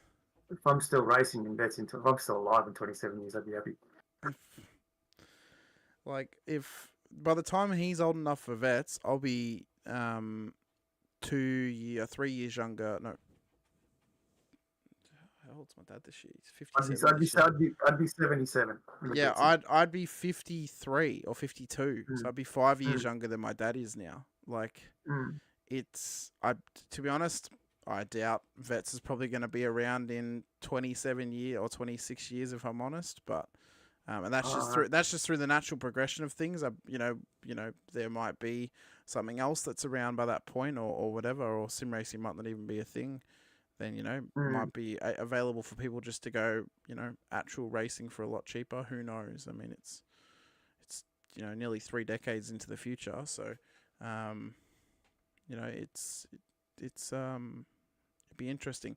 Anita's saying there that she's practiced with me before and I'm pretty quick. That was only because it was around Sandown, Anita. I'm only good at like 3 tracks in the supercar, and it's Sandown, Bathurst, and Winton, and Phillip Island. Actually, literally only Australian tracks I'm good at in the supercar. So you're not one of these Bathurst heroes. No, well, like I don't even like. Well, I hadn't raced the supercar in 2 years before last week. So, and that's like aside from a Bathurst 1000. That was the only other race I'd ever done, like a proper race. I've done a couple of officials here and there, but I went all in on doing GT racing, and then I started doing production, like sports cars and even open wheelers, and then I really got into Pro 4 dirt trucks, and those are insane and just a heap of fun. So, but ever since I started broadcasting, racing's kind of gone into the back burner, away from doing sort of media production and stuff like that for vets and for SRW and stuff. So, but I want to be in the process of saving up and actually getting like a direct drive and a new rig and stuff like that. And once that happens, and I have my, like, where I've moved to now, I don't have space to have my rig set up. So the only option I've got is to go and steal Williams for a night, and he doesn't really like when that happens, but tough luck. I only race every so often. So, but yeah, once I have my own space to have my rig set up again, then I do want to do more racing again and try and get into, whether it's more sports car racing or doing open wheelers. That's kind of, what I want to get into, I guess. But maybe when Gen 3 supercars come out, I get back into supercars. I don't know. I don't particularly like the 2019 car that much. It's all right, but Gen 3's God, when are they coming? Yeah, that's the question. Hopefully, I mean, I think Gen 3 is going to come when we get rain, and at this point, it's looking like never. But no, I think we won't get rain until season 1, 2025. I reckon it's a long, long way off. You reckon it's that far away? Yeah, for sure. Because they not only have to change how track states, because obviously they don't want to release it and it be broken. They're basically having to go through. So if you think about the processes that they would have had to gone through to build new content for iRacing or build iRacing as a whole, going through having the traction be correct on tarmacs, gravel, and grass, even though they've only just fixed gravel and grass, they have to do all of that all over again for wet. And they have to change the tyre model for every single car so it suits the wet. It's going to be a long process. And knowing what goes into game design and how much of a long process that is, rain's a long while away, especially because they want to get it right and have it be perfect. So, um, Oh, look, yeah, and they've been working on it for a long time, so yeah, we don't know exactly how far down the line they are with it, but they have been showing some moving graphics of it the other week, so yeah. they're definitely moving in the right direction. So yeah, I think mid next year, I think will probably be the time we'll see it. And That's my guess, but the and the only reason I say start of 2025 is season one is a good season to introduce the rain, and mm, it's also like you remember every time they bring out a new piece of content, it also has to be suitable for rain, right? mm, So rain's going to be a big update. It's not going to be a little update. Like I wouldn't be, and they also have to be able to set it up so it works on the computers that currently run iRacing.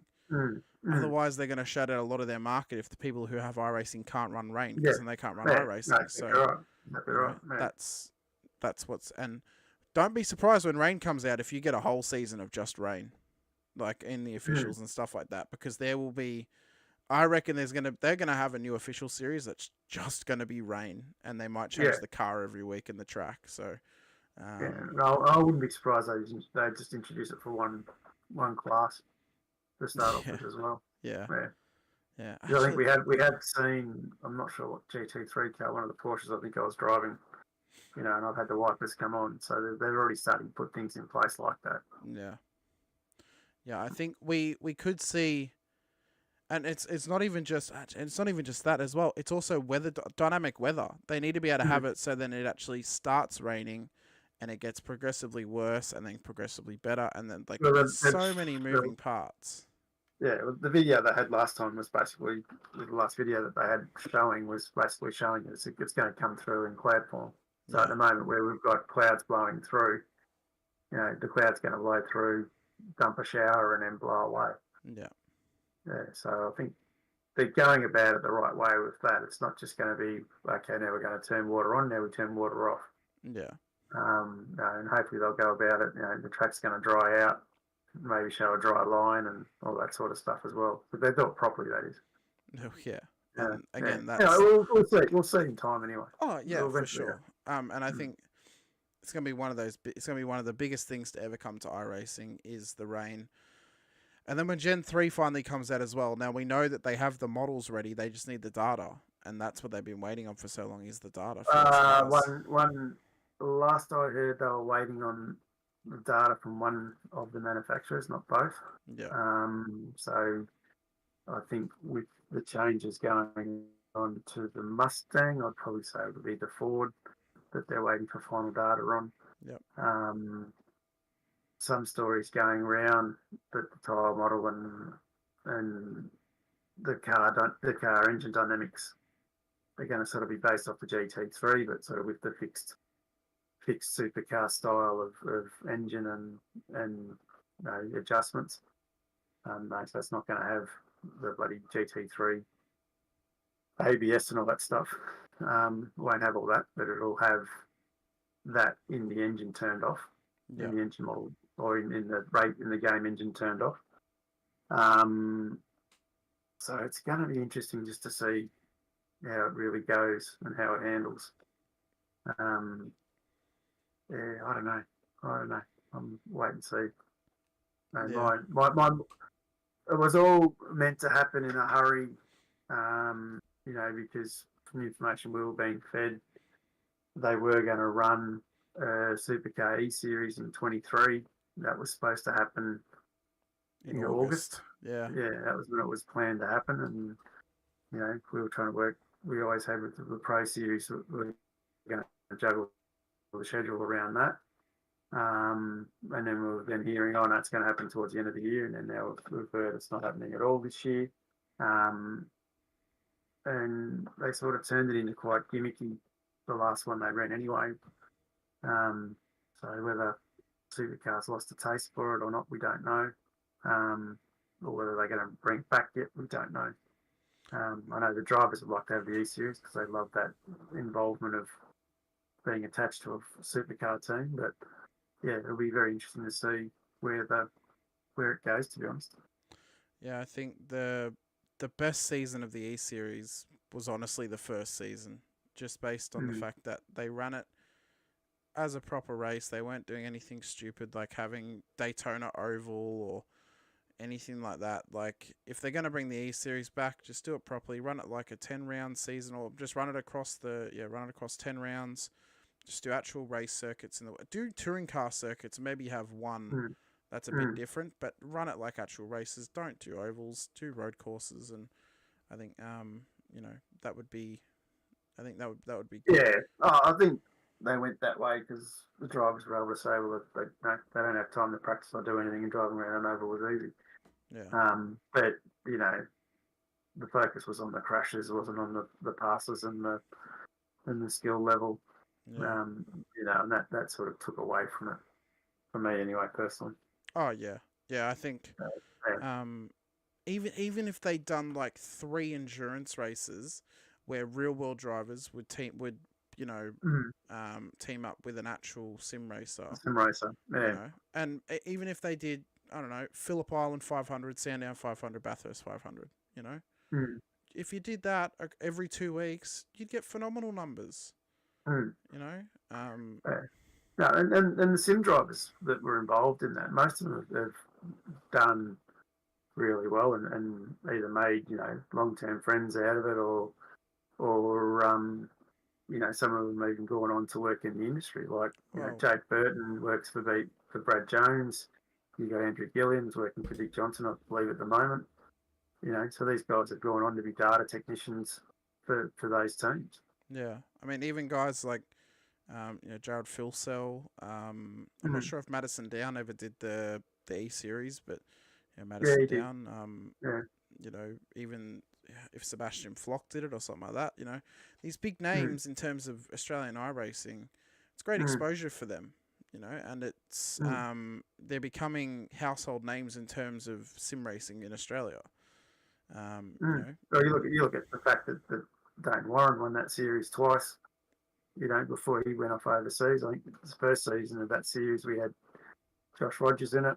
Um, he was already over at Coenda at that stage, yeah, but he was still in the series. So it was really the who's who of Australian sim racing the first season, the first 2 seasons yeah, when they did it really well. So yeah, yeah, it'll be interesting to see what they do when it comes back. Mind yeah, you, the Pro Series fills that void really well. The names that we've got racing in that. Um, sure enough, we don't have Rogers and Warren, but um, you know, when you sort of look at the likes of Phil Self, Scott, Madison Down, Burton, Maloney, the big names are there. And they put on they race bloody hard. And, if you talk about sheep stations in vets, well, Jesus, they're playing for the Northern Territory, those boys.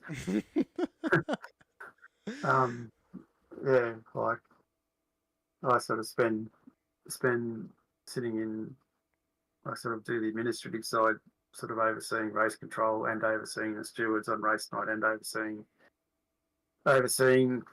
the YouTube channel and basically trying to get information between the stewards and the broadcaster and yeah, so there's a fair bit going on for myself.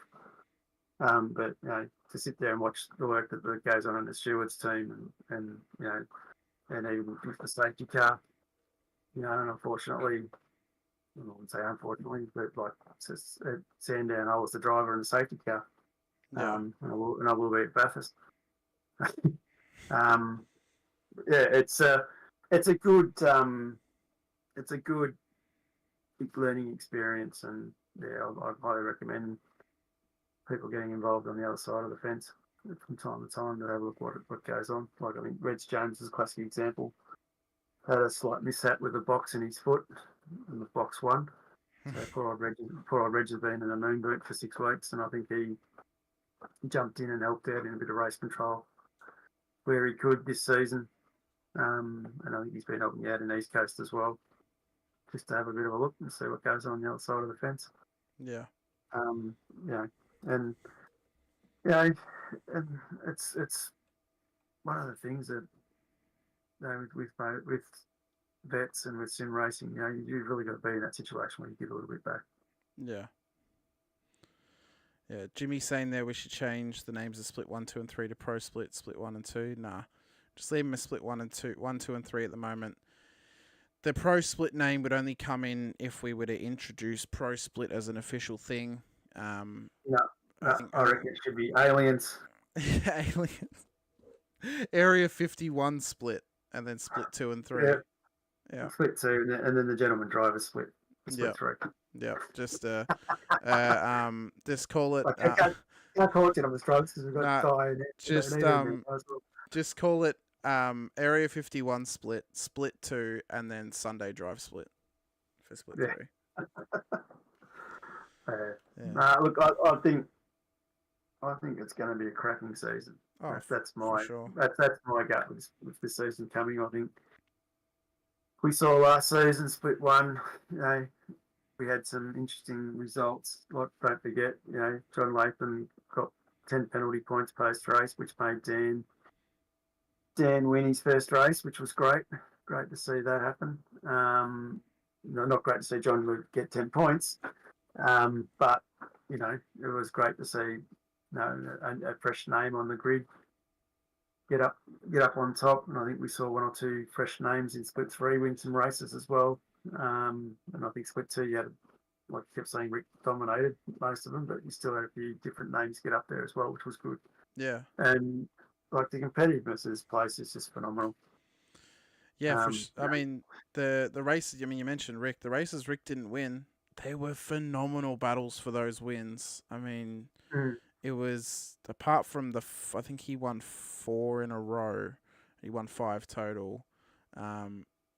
Yeah, the outside of that, just some great battles. Not even just for the win, but across the whole field. I mean, the racing was pretty excellent in Split 2, and it was my most enjoyable season to watch as a broadcaster so far. And I think season 17 is going to be even better. Just looking at how much people have improved, the splits and how they're kind of forming, and I think the track selections were perfect for this season.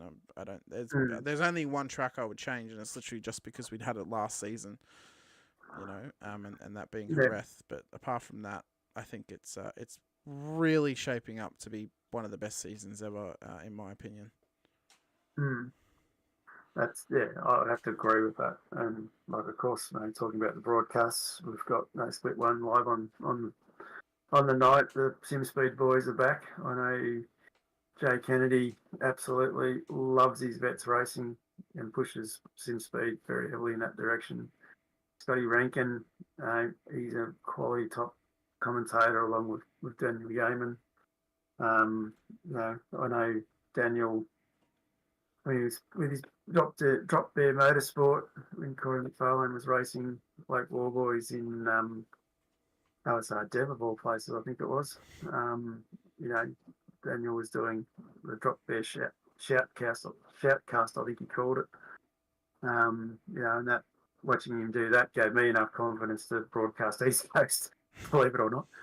I was like, well, Jesus, Daniel could do that. This is all he's doing. It's like, I could do that. Yeah. So that's where broadcasting East Coast came from, and of course broadcasting Split 3 vets after that. So we've got those boys in there. They do a top-notch professional job, and we see what they can do. They do so many broadcasts and do top end of stuff at town for iRacing as well. Got yourself doing Split 2 again. I think you're still sticking with the 8:30 time slot on Sunday nights. Is that correct? That is correct.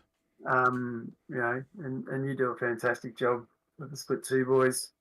And I know it's not easy to call a replay because you don't have that the replay function button to work with as easily. Luke Peacock keeps telling me there's something we can do, but I think it's very complex to do to make it work that way. And then, of course, I'm going to keep doing 9 o'clock on Friday nights, the Split 3 kitchen.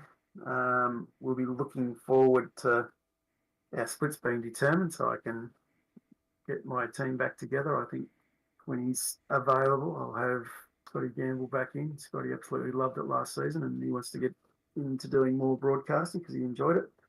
So we're going to have our foreign correspondent will be back. And I'm sure there'll be the regular blow-ins of Gunter, Dave Worrell, and Dave Baldock. And it was good last season. We started to see a few boys drop back in, like John O'Gallen from previous splits. And by the end of the season, I think we had Dave Arney and Troy Stonestreet and even Jim Caparone, I think, dropped in towards the end as well. So those guys all create some good conversation and some good laughs as well. Keep that banter going for the kitchen. That's pretty much where we want to be. Yeah. I want to join. There we go, Jim. Yep, Jim, you're in, mate. You've already locked in one of your co-commentators for season 17. Well, I mean, he can cook up the entree.